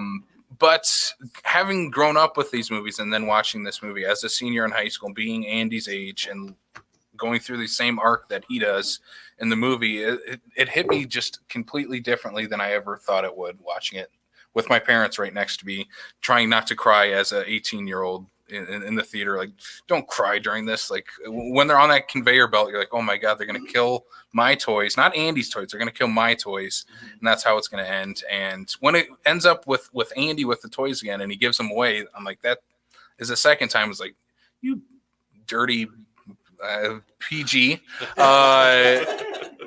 that it makes you cry again when Andy gives away his toys and ultimately kind of gives away his childhood in a way, kind of passes it on to the next generation. And it just hits emotionally every time you watch this movie. And and on top of that, I think this has one of the great Pixar villains. I think Lotso is such a great villain. Lotso is such a great villain in any movie. In any movie. In any movie. And that's what I'll say about all three Toy Story movies. The first three, all three villains are incredible in those. And like all match up. You can argue that Sid or Stinky Pete or Lotso is the best villain. And I'm like, I'm not going to argue with you because you're right. That is the best villain. So I think this movie just hits in every single way. And I think the introduction of new toys through the daycare is great. I like the introduction of Ken. Yes. Michael Keaton as Ken is great. is one of the best things in the world. Yes. So His little fashion show. All Oh. We've got two other Toy Story movies to talk about, so I won't really dive deep into how much this series means to me. But hi, I'm Andy. No, literally, Hi, I'm Andy. And to have a character that, like, when the first Toy Story came out, it was 1996. I was already 15 years old, so I'm like going into in high school, kind of feeling like I'm supposed to be cooler than this. But you go see this movie that really is like, no, I'm just, you should be cooler than this, but you're not cooler than this. Like, I'm not cooler than this. But like, you see this movie that is basically like how you imagine your whole life, and the kid is Andy. It's like, you are so connected to this. And then Toy Story 3, you go through the years, Toy Story 3 comes out, and I'm on the cusp of 30 years old, thinking about, what it's like to give up these toys, give up these things that meant so much to you. And we've watched these characters grow up. We watched Andy grow up as well. And it's just like bawled. I bawled for the whole last 10 minutes of this movie, watching these toys put in such peril, watching Andy give them away and not want to give them away, but know that this might be best for this girl to get some kind of enjoyment out of them too, which she didn't. She didn't appreciate them. Go to heck, Bonnie. be nice to Bonnie. She was having a tough time in kindergarten. Get over it. I get it. She made a fork toy. But I just think that...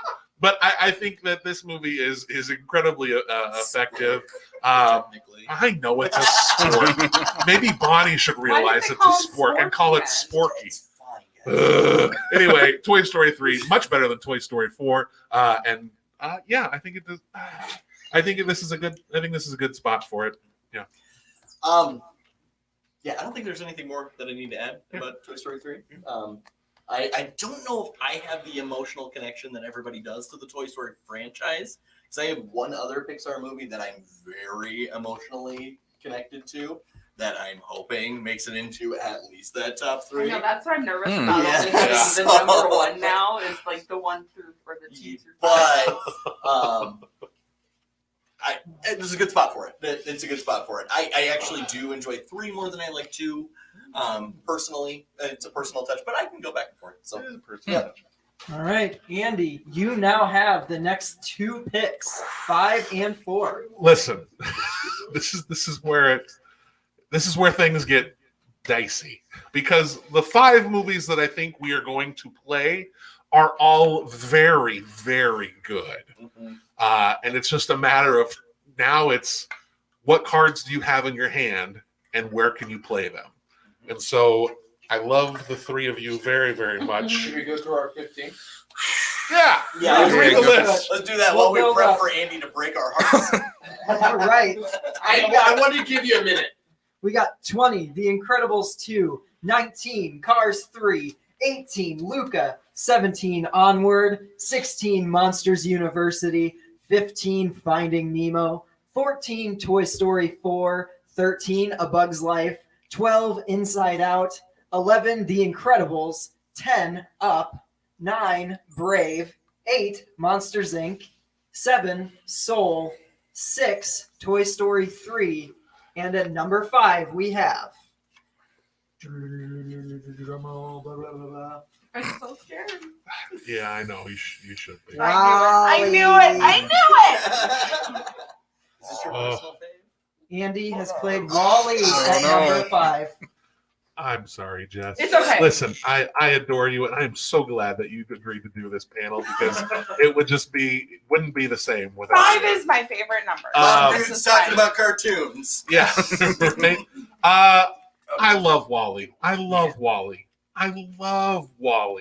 I think this is such an inventive story that is so beautiful. And it's a story about robots. Like, write down, It's like- put some marks on the board, because there's just, On it. it's about isolation and Casey, then tell me finding Just keep connection with someone. And, that other half, that other part of you is just resistant to it because they're so geared to not connect. And then because Wally is just Wally, how can Eve not connect with Wally? And it's a beautiful, beautiful story. And then you get this side quest of like fat people just confined to, what the world of consumption has turned everything into. And it's a Gets real deep. pointed social Yeah. commentary in the middle of this beautiful story about connecting when everything is gone away. I love it. And the only reason it's number 5 is because I love other stuff more. And that's where this countdown gets hard, because now it's like, well, if you're gonna play cards, you kind of want to see Yeah. your stuff get up there higher. And if you can play the game a little bit to do that, that's what I'm gonna do for the first time ever. So I'm playing the game a little bit here. I do love this movie, but yeah, I'm gonna put it at number 5.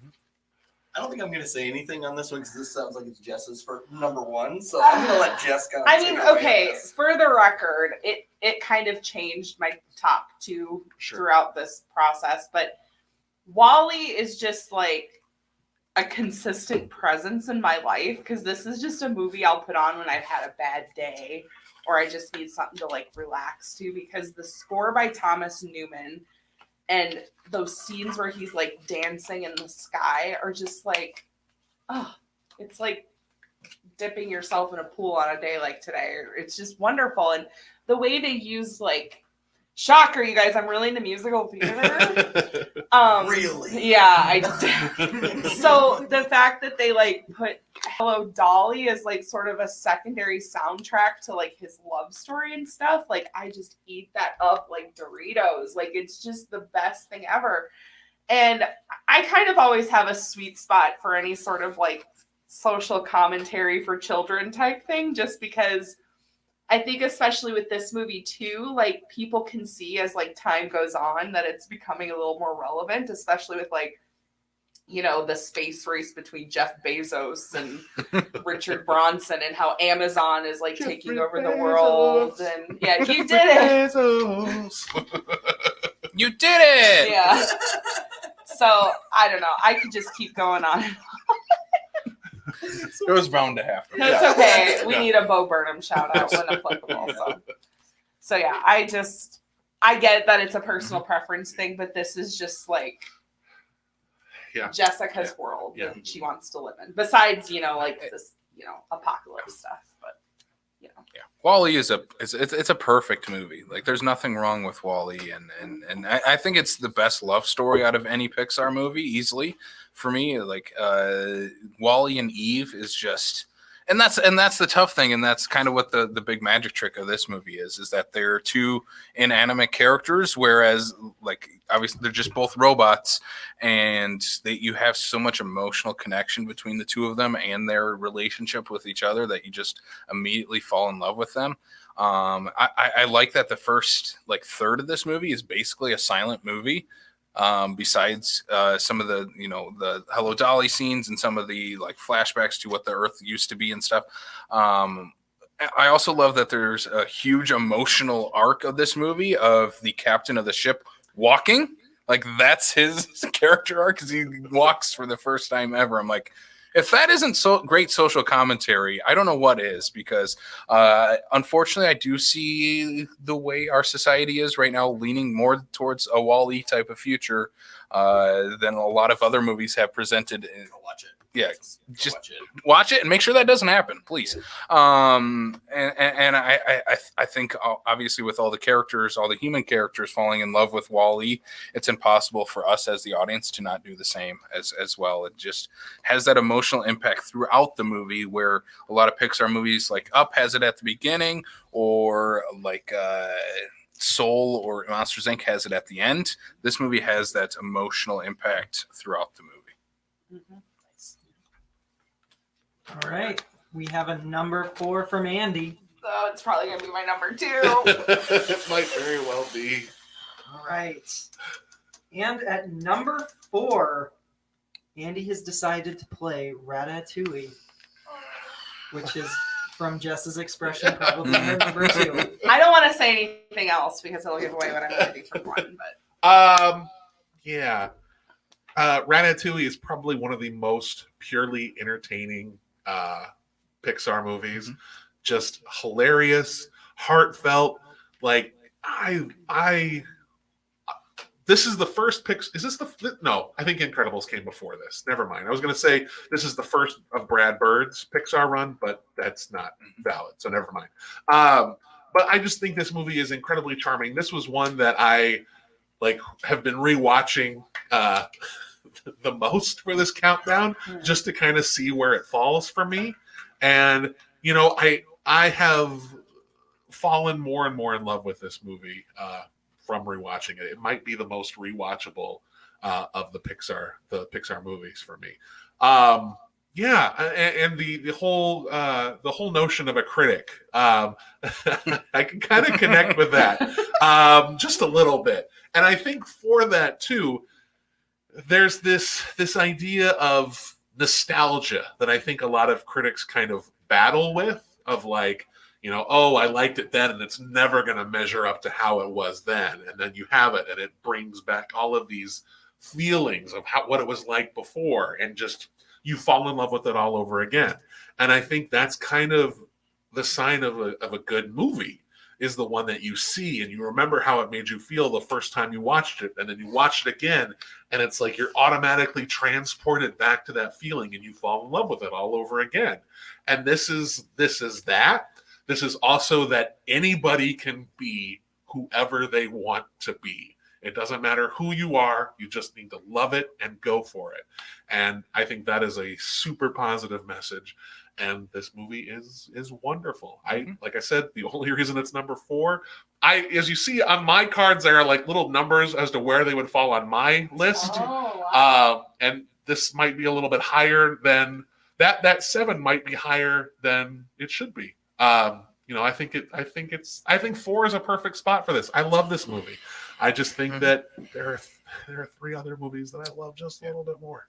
So yeah, Ratatouille, number 4. I'm glad it's in the top 5. Yeah. So I should watch this. Oh. Yeah, and then watch the musical that they made on TikTok, which is really actually pretty cool. The songs are really good in it. I just rewatched this one this morning before this, because I hadn't seen it in years, and it shocked me how well this one still holds up after everything that has come after Ratatouille. This has, for like, if we're talking about Brave having that Disney feel, and all the other Pixar movies still had that kind of that Pixar style to them, this one feels the most of like classic animated movies like American Tail. Like it has that vibe to it. Doesn't really have a Pixar vibe, which I find very interesting, because when you talk about Pixar movies, Ratatouille usually is not the first one people talk about. It's not even probably the fifth or sixth one people talk about. It's just kind of that forgotten Pixar movie in a way, but it is one of their best. And it's one of the movies, like Andy said, it's just so rewatchable. It is maybe the breeziest of all of them. I'm surprised it got this high, honestly. I would have expected top 10 outside of the top 5, though, but I'm pleasantly surprised that it is, because it is such a great movie. This one, for me personally, I don't think it struck as much of a chord with me as it does for everybody else, because this didn't make my top 10, guys. It wasn't, oh wow! Yeah, this was a first time watch for me. As of the last few weeks, it just didn't connect with me as much. So I'm definitely going to give it a rewatch, because I trust you three when it comes to this. It just didn't resonate with me as much. I had it closer to like the middle of everything. So, but I mean, I'll give it a rewatch. You are not the first people to say that to me, so I'll let you guys kind of bring the power of positivity back up to it. So I think a lot of credit should go to Patton Oswalt too, because he was like, this is gonna sound weird because it's animated, but he was like made for this part. Yeah. Like he just like the way he gets excited about Paris and everything, and just like hearing it in this little rat's voice, like. And you might as well put one on the cry board for me too, because this is one, before we started filming, that it kind of surprised me, because I just rewatched it today too, but I've seen this one probably just as much as Wally, honestly. But I was kind of surprised that I got emotional just when Ego takes that first bite of Ratatouille, and he's like for whatever reason, that just, I kind of just went, oh my God, like it just really got to me. Yep. And it's kind of like what you said with like nostalgia is a hell of a drug, basically. But when it hits like that from out of nowhere, where you think of something that you haven't thought of in 30 years, 20 years, and you're just taken back to that comfortable place, like it really feels like a drug. Like, and I don't know, I get emotional thinking about things like that in my life that trigger those sorts of emotions. Well, you guys, you two especially know like how much I like to cook. And that's the other, like, it genuinely surprises me that I don't like this. Yeah. And I think they did a lot of research on like Parisian like orders of hierarchy in the kitchen and I really enjoyed that aspect of it, and that's just me being a fan of food. Like when they were actually making Ratatouille, I was like, I've actually never had it, but I wanted it. It's a delicious dish. We should have served Ratatouille tonight. There we go. I want to say just one last thing before we move on, and that was that I wanted to hold a grudge against this movie, because this movie was recently number 1 on another podcast that I think a lot of us listen to, the Screen Drafts podcast, where they, basically all they do is rank movies. And this movie ended up at number 1, and it's not my number 1. And I heard them put it at number 1, and I was just like, no, why? Why is this number 1? But it's so good, you can't hold a grudge against it. Like, it is just a delightful, entertaining movie. It's just really fun to watch. Yeah. And I'm telling you, don't sleep on the TikTok musical. That's right. Yeah, go watch Adam Lambert's in it. Wayne Brady's in it with like a little mouse face. You are really not selling me on this. That actually sold me. I'm going to go check this out. The guy that they cast as Linguini in the musical was one of the most perfect castings I've seen in my life, because he looks like him, but he sings like a Broadway belter. Okay, I'm done. Wow. Andy? Yeah. I did get, and Charlie, you probably hear, and it says, Andy, we aren't mad. We are, however, very disappointed. That's fair. That's fair. Can you guess who? Might be my wife. Yes, Lord. Yeah. We are now. That's something that she says to me. Love you. She's not mad. She's just disappointed with you. We're doing a wrestling baby gender reveal. I'm not mad. I'm just disappointed. It's happening. We are now in the top 3. All right. And Mr. Eccles, you have the number 3 pick. Okay. Charlie has chosen Toy Story 2. I know this is a personal favorite for Casey. I know how much he loves this movie. I am going to say that I love. Oh, sorry. Yeah, I love this movie. The 2 other movies that are going to be played in the top 2, I love that much more. I definitely agree with you guys on the fact that it needs to be rewatched if you haven't rewatched it in a long time. The villain is great. The introduction of Jessie is absolutely fantastic. Cry Her erase backstory board. Yeah. is That song is one of Yep. the best songs in all of Disney. Yep. Thanks, It's Sarah not like- McLachlan. Yep. Getting us talking about animals and stuff. All right, I'm marking 4 for us. Yeah, I absolutely love Toy Story 2. I love the other 2 that much more. I like you say the other 2. The other 2 that are going to be on this list, I like Okay. that much more. You don't I should know say. that. Please. But I know that I kind of blew this list up when it came to that. I'm gonna let you guys gush about it because I know how much you guys love it. I'm going to be honest with you. This was going to be my number 1 pick because I just rewatched this again last night, and maybe it was the tequila I drank while I watched it, but I put one on the cry board. I already got you. But I cried because to me this is like a perfect movie because it's funny, it's touching, it's clever. I mean, maybe not perfect movie, but perfect sequel. Like the bar was set pretty high with Toy Story 1, and they introduced new characters, like you said, perfectly. Like the music was perfect. And we mentioned the bloopers. Like one of my favorite memories, and maybe he's watching, of my little brother is when he was 2 years old and watching that Wheezy get hit by the microphone and the giggles from this like little toddler body from that. Not to mention Robert Goulet voices Squeaky, which is just amazing. I don't know. I could go on. Yeah, you got a friend. I could go on for days with this movie, but that was my main takeaway rewatching it last night because frankly, like I said, WALL-E's kind of my personal number 1, but after I rewatched this one last night, I was like, I got to give it to Toy Story 2 because this is like a GD perfect movie to me. Like it's just, yeah. I get it. Yeah, I just yeah. This is our Rocky moment, Charlie, where the number 1 is at number 3. Yeah, Toy Story 2 is my favorite Pixar movie easily. Is that really 3 against 1 on that one? Yeah. Yeah. Really? Okay. Yeah. This would have It's been actually 4 against 1. Actually, Yeah, I might lip You the said 3 against 1. and the entire chat. New York watchers are disappointed with Dick. See you guys in a week. All right. Yeah. This movie is it's the ultimate. It's a perfect movie.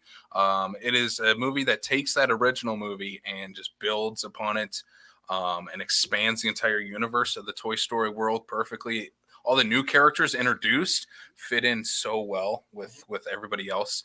And even going back into like the prequel kind of era for Woody of introducing where he came from, because Buzz Lightyear, you get that introduction to Buzz in the first movie, but in Toy Story 2, you get the introduction to Woody and where he kind of came from with Woody's Roundup and introducing all the characters from that TV show. And they fit so well. I mean, Stinky Pete is You really are stinky. is probably my favorite villain out of the 3 greats out of the Toy Story series. And yeah, I mean, again, the action sequence at the end at the airports is such a great, fun action sequence. I played a computer game of Toy Story 2 all the time as a kid, and that was one of the sequences where you had to like springboard off suitcases and luggages and stuff from this movie. But yeah, this movie is seminal for my childhood, and obviously the scene in the middle of the movie of with Jessie getting left behind by her old owner is still one of the heart-tugging great heart-tugging moments of any Pixar movie, and even more so if you include some of the theories, even more of Pixar, of that was Andy's mom leaving her behind, Yeah. which I take as canon. I think that's what happened because it makes it even more connected in the Toy Story universe. But Andy, I know this was your number one as well, and was hoping I'm really to surprised get it up that it was there. everybody's number one, and not this. I'm not taking anything away from it. I think the top three could have been interchangeable between the four of us, probably. But I think I don't know. This is just where I put it. And yeah. Like I'm not going to hold a grudge against you, Charlie, for this. We've buried our rivalry, so we're totally It's my friends. new friend Andy. But yeah, I love this movie. Yeah. Like this is perfect. Like I feel like this is the perfect movie, and it's because, like everybody else has said so far, it takes what worked so well in Toy Story 1 and just expands upon it and builds upon it and just makes it this wonderful expansion of the world. I think because I like this movie so much is partially why I don't like Toy Story 4 so much, as much too, because Woody has the opportunity to leave here and find. I thought the same exact thing. Yeah, watching find a better life. Or a different life where he's loved and adored. He doesn't get the freedom that Toy Story 4 offers him, but he turns that down to go back to his family. Like these aren't his friends; these are his family, and he has built these relationships so much with them that I just think that it's such a solid, like, what is important to Woody? What is the most important thing to him? And it's the toys, of course, and it's Andy and all of that. But I think it's just, this works so well. I don't want to turn this into a Toy Story 2, Toy Story 4 battle, but I think that Toy Story 2 is just exceptional. I can remember seeing it in theaters. Like I remember how that felt. Like I remember, like the big deal at the time was how you could see the threads on the Q-tip when they touch up Woody, and just how crystal clear everything was. And it was like, oh, it just looks so gorgeous. And you've got the character from Jerry's Game, the short film, who is the cleaner. And it's like with the chess pieces and one of his right, drawers and everything. and then and we've already talked about the song, but I cannot even listen to this song without crying. The movie doesn't have to be playing. Like I just think about the song and I am a wreck because it is beautiful. Just a beautiful, beautiful song. Toy Story 2 is my favorite. It's my favorite Pixar movie. It's from the year of our Lord, 1999, one of the greatest movie years that was ever. An insane year for movies. This is one of my favorite movies from that year. It's definitely in my top 5, behind another animated movie, directed by Brad Bird, The Iron Giant. I love this. I love this movie. Can I ask you a question, Andy? I know you collect toys. Do you guys collect toys too at all, or?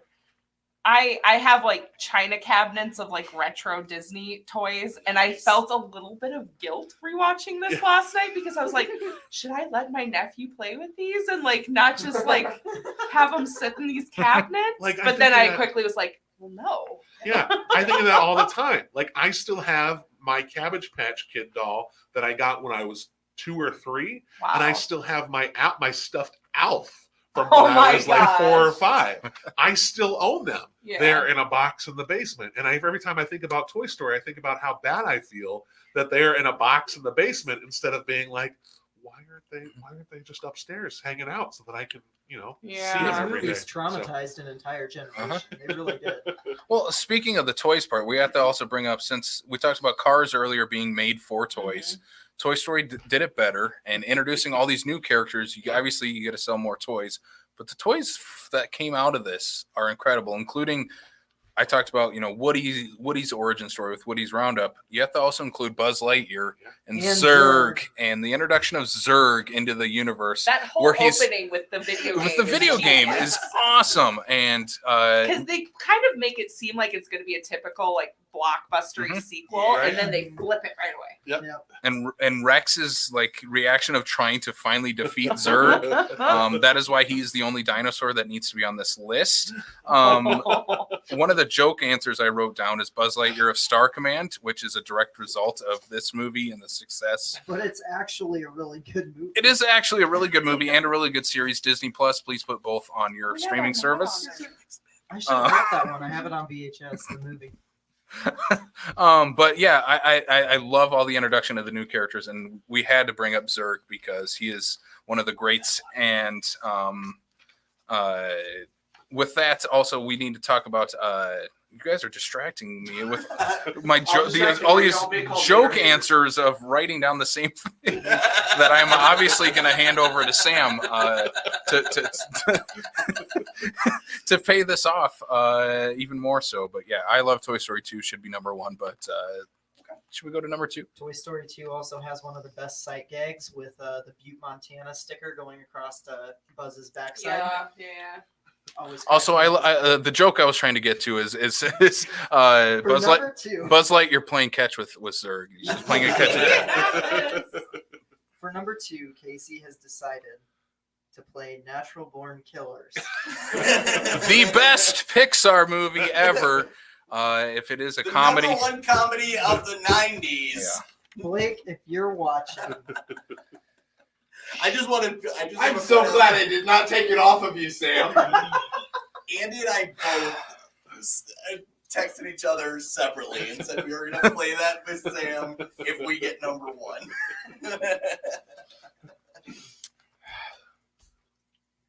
okay, I'm surprising myself by handing you that card. This You're threw me. making my job very difficult. This really throws me. But at number 2, Casey has decided to play Toy Story.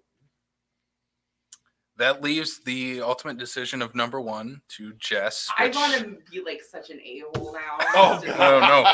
Don't do it. There's only one card left in my hand, and that is the number 1. If You this is know the way there's only everything one This is movie to mine. play at number 1 right now. I'm really. Oh my god. everything has turned out. But Toy Story 2 is my number 1. But for me, Toy Story 1 is still an incredible movie. I rewatched it for this. I hadn't seen it in years.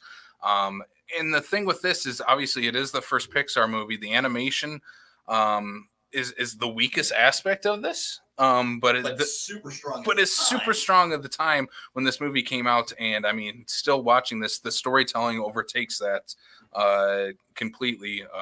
Obviously with the world that it is setting up here. And the animation is still pretty incredible. Obviously it is a little dated because of everything else Pixar has done.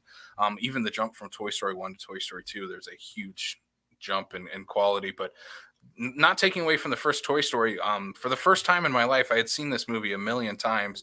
This movie got me at the end to pull out your cry erase board when they're flying on the rocket at the end. And Woody says, "Buzz, you're flying." No, this isn't flying. This is falling with style. I'm like, oh my, like it just got me for some reason watching it this time. I don't know why, but the first Toy Story has never gotten me to shed a tear, but it did this time. And I think it's just because of watching now the entire series all the way through and being that emotionally invested with the characters, going back to how they really become friends with that one line, really becoming Charlie, best don't friends put with that that. away yet. I'm expecting a lot more with the next 2 on this cry erase board, but yeah, Toy Story 1 is an incredible movie, seminal movie from my childhood and one of the great Pixar movies of all time. But I think in terms of what is left to play, there is one movie that I do like more than Toy Story. Well, you're crazy, but also the cry erase board, every time Buzz finds out that he is a toy, watching that commercial and then jumping from the That banister, song is Mhm. great. Buzz Lightyear. boom, I'm gone. I am like, it's horrible watching a character you love go through an existential Randy crisis. Newman, he knows what he's doing. Yes, Every once in a while, they I'm should not have singing never that way. taken him out of the Pixar rotation. I know the Mad TV skits. That's all I ever think of. Songs for America. You sound like those girls who sang "How Deep Is Your Love." Sorry. I'm so glad we kind of brought up Mad TV. Super underrated. Gave us Key and Peele. Yeah, So- that's true. Now it goes back to Toy Story. All right, back to Toy Story. Yeah, I love this movie. Like I love this movie. This is my number 2. I when you see, I mean, I already talked about it earlier, how, seeing a character named Andy, or have that be kind of the central thing, and this is Andy's toys. This is the world of Andy's toys, and then on top of that, you've got Tom Hanks doing the voice for this character. I ate it up, and I was, in high school. Like, I was already at that age where people are supposed to not like these kind of movies. I mean, that's what you get laughed at by other kids, because kids suck. Like, not all kids suck. If you're a kid and you're watching this, you're great. Yeah, don't listen to it. Adults talking about Pixar ends with kids. Right. But like, turn PG-13. like when you're a teenager, like, and kids pick on each other, like, the kids are cruel. They can be. And so it's like, I found joy in this, and I was very vocal about finding joy in this world, and just not afraid to be like, no, I'm Andy. Like, these are my toys. This is my world. So I love this movie. I love that it jump-started something that I don't know if they anticipated, that Pixar would turn into such a force like it is now. Mm-hmm. The storytelling is great. We can look back on the animation and go, yeah, it looks kind of but the storytelling is what really helps this movie stand the test of time. We recently held a bracket at work where we were talking about, ranking the Disney movies, just all kinds of Disney movies. And Toy Story ended up winning the Pixar bracket. And it went up against Lion King, which is a movie, of course, that I was going to ask which one did it go. Yeah, it went up against Lion King. So I mounted a campaign to try and get Toy Story to beat Lion King. The head of the department had to be the tiebreaker vote, and he went with Lion King. So Toy Story did not make it. And I can't even argue, because I love Lion King. But how do you argue that? Yeah, but I went to battle for Toy Story, and now I have earned the reputation of being the Toy Story fan on the team, which I will covet. I will adore having that reputation. So yeah, I love this movie. It's interesting to see it at number 2, and I think that puts our number 1 in a weird. We put Jess in a pickle. I want to point out one last thing with Toy Story. I think, like, especially in this first one, I really love the idea that one of the central themes is the importance of a child's imagination, and going through change and having these things to cling on to, but they learning to self-rely a little bit on as far as his coping skills are. And I think that's just a beautiful way to tell it with all of the toys within that. So, all right, now we're going to put Jess in the worst possible. I'll close out Toy Story and lead into, I guess, what my number 1 pick is. As I've said, like, my top 3/4 got knocked out pretty early. I mean, Inside Out was legit probably my 4. Yeah, with like WALL-E, Ratatouille, Toy Story 2 somewhere. Honestly, Toy Story 1 was probably like a 6 for me. Not that I didn't like it, but it's just other ones have stuck with me a little more. And honestly, I think, again, that's just like a personal preference, because I almost said something inappropriate, but I was very, very invested into like the Disney princess movies and like the Alan Menken composed show. So like I was very Pocahontas and Lion King. Well, he didn't do Lion King, but anyway. So for it to be number 2, I mean, it's fine, but like I said, for my number 1, I was very tempted to just be like, okay, well, I don't agree with any of this, so like I'm gonna put Cars 1 as number 1, but I'm not gonna do that because it wouldn't. Here comes a good dinosaur. Well, and then I thought about doing that too, because okay, hold up. I rewatched that recently. Not as bad as people think it is. No, and I will say I was tempted to put it in my 20 because I hadn't seen it until like last week or whatever it was, and it was fine. It didn't deserve, I think, a lot of the hate it got. It's the most boring Pixar. So, okay, I think with what's left, I feel slightly okay with this being my number 1. It was probably realistically like a 7 or 8 on my list, but we'll go with number 1. All right, we're going to count down from 20 to Jess's number 1 pick. 20, The Incredibles 2, 19, Cars 3, 18, Luca, 17, Onward, 16, Monsters University, 15, Finding Nemo, 14, Toy Story 4, 13, A Bug's Life, 12, Inside Out, 11, The Incredibles, 10, Up, 9, Brave, 8, Monsters Inc., 7, Soul, 6, Toy Story 3, 5, Wall-E, 4, Ratatouille, 3, Toy Story 2, 2, Toy Story, and the number one Pixar movie is Coco. I mean, here's the thing. I love this movie. I think this is a great I pick. really like this movie a lot too, and just put a big teardrop on the board for me for this one because every time, even if it's out of context with the movie, if I hear that "Remember Me" song, I get emotional because I think about, okay, here I'm gonna cry on camera again, maybe, but I just think about that end scene where he's singing it with that older lady, and it. And again, I have a very soft spot for music, obviously, but just like it being the catalyst for what brings her back to that world and how music was such a big part of that family. And then they tried to like take it away from, you know, the little guitar. It was Coco, right? Okay, sorry. I'm like flustered from crying a little bit, but You're good. and the animation was very clever. I think it also shed light on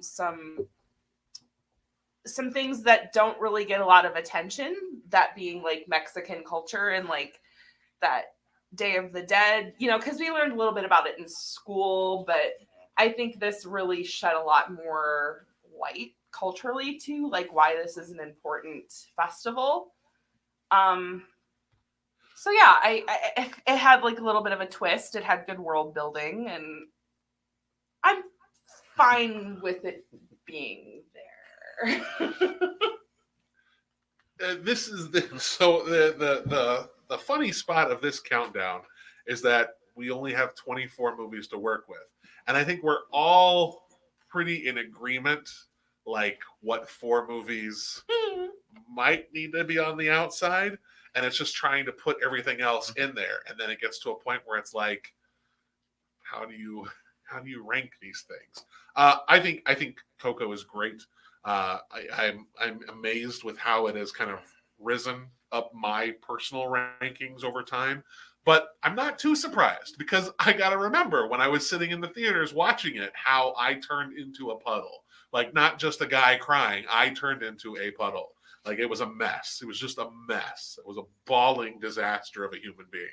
But that's what movies do to me. And stories of family, especially, and things of that nature, just hit me very hard. And I think this is for a story about death and dealing with the afterlife. It is surprising at how vibrant and beautiful this movie is. And I think that's just something that really makes it stand out for me. I'm not disappointed that Coco is number 1. It was not my pick, but I know it was somebody else's pick, I think. But yeah, I think this is a very, very good movie. That I'm glad it's in the top 10. I'm glad it's in the top 5. Sure, it can be number 1. Why not? Sure. You want me to take it over? Yeah, you want to go ahead? This is my first one. Real quick. All right. Okay. Charlie won. Lori. Yay, Coco. Cryboard times 10 for Coco. Yes. Yep. So to tell a personal story, I might actually get emotional telling this.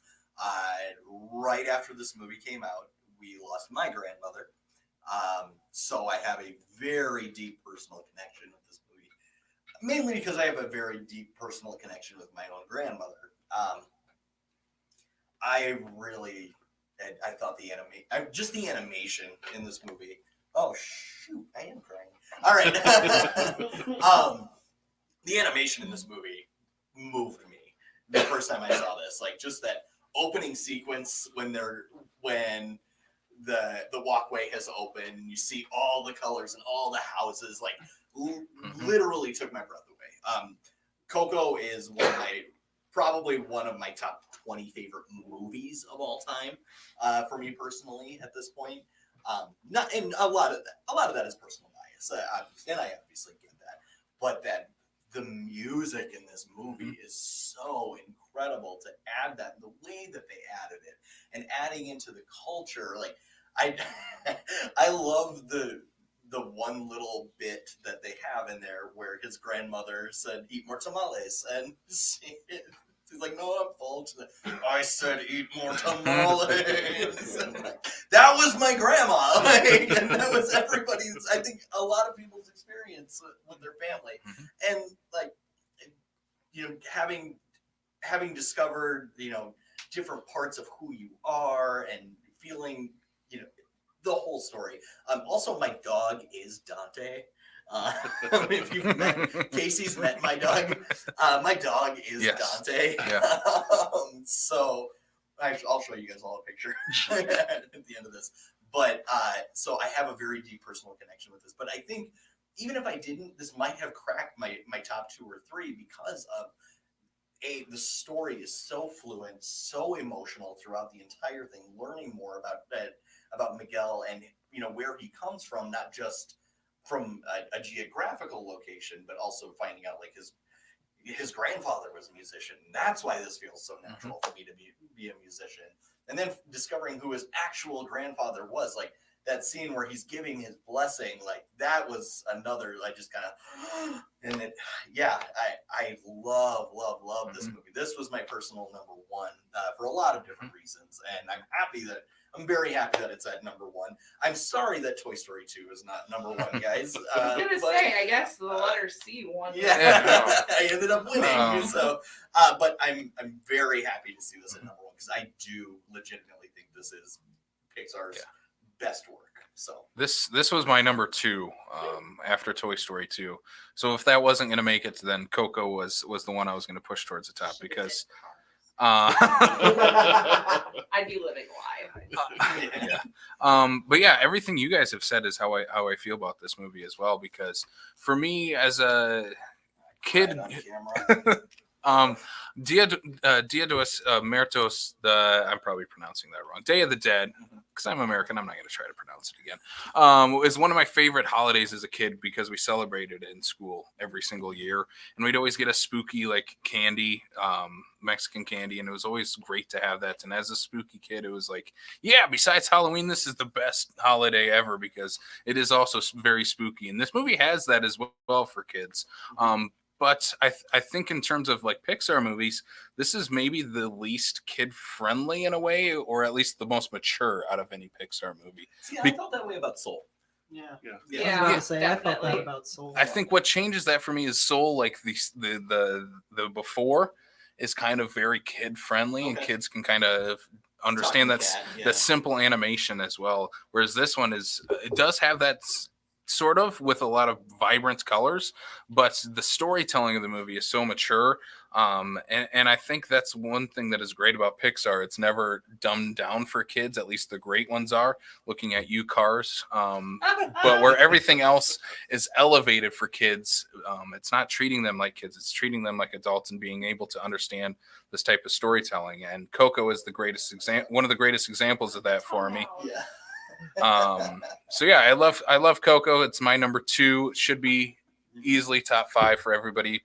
Yeah, this is a fantastic movie. I'm glad it's our number 1. I think it does have a really beautiful message, even after like you guys have all said your personal reflections on this movie too, which, whether you subscribe to a specific religion or believe in an afterlife or not, I think the message of this movie kind of explains that everybody lives on by the people who remembered them and the memories that they share of that person. That's how that ding song. That's what I mean. Like that's how it doesn't even matter how many generations have passed.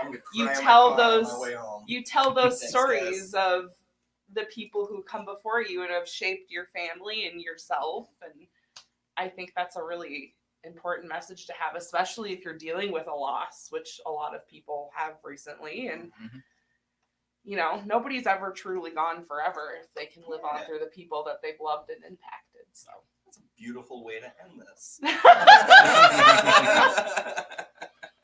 What's our cry erase board at? Oh Charles? my god, is this the most you've ever had? I have This to is the wonder. first time we've done it. Okay. But Are you saying no one cried during our Arnie and Sly? 95 cries. That's not counting. 95 You know, some of the cries. people who won't admit that they're. if all of They're us cry crying. one more time, we'll have 100. You look at those 95 and realize that board is short. Let's talk That's about the true. fact that Oh, yeah. Cars 2 got released. Yeah, should we discuss the 4 that are left off, or Cars 2 sucks. Moving on. Yeah. I Yeah. think we've been You guys are Didn't watch it. terrible. Can't watch it. The 4 left off are my 4 that I left off. Yeah. Are Yeah. they? And I Well, think Can we really Finding call these Nemo. honorable mentions or these dishonorable mentions? Well, I don't think they're dishonorable mention. I think Pixar has made 23 good, watchable, tolerable movies, and Cars 2. And I think that's. I mean, they're not the three of the 4 that we left off this list aren't bad. They're not bad movies. It's just compared to the rest of them. I think even those ones have points about them that you can talk about and go, oh, well, this is really good. Like, I'm glad that a lot of us were able to watch The Good Dinosaur again and see that there are redeeming things about it. I agree with Casey to an extent that it's very, very dull as the movie, like the beginning of the movie. But I also think it's the one that I instantly think about when I go, okay, so the beginning of this is not great, but then its emotional resolution near the end makes it so it's like, that was fine. That was okay.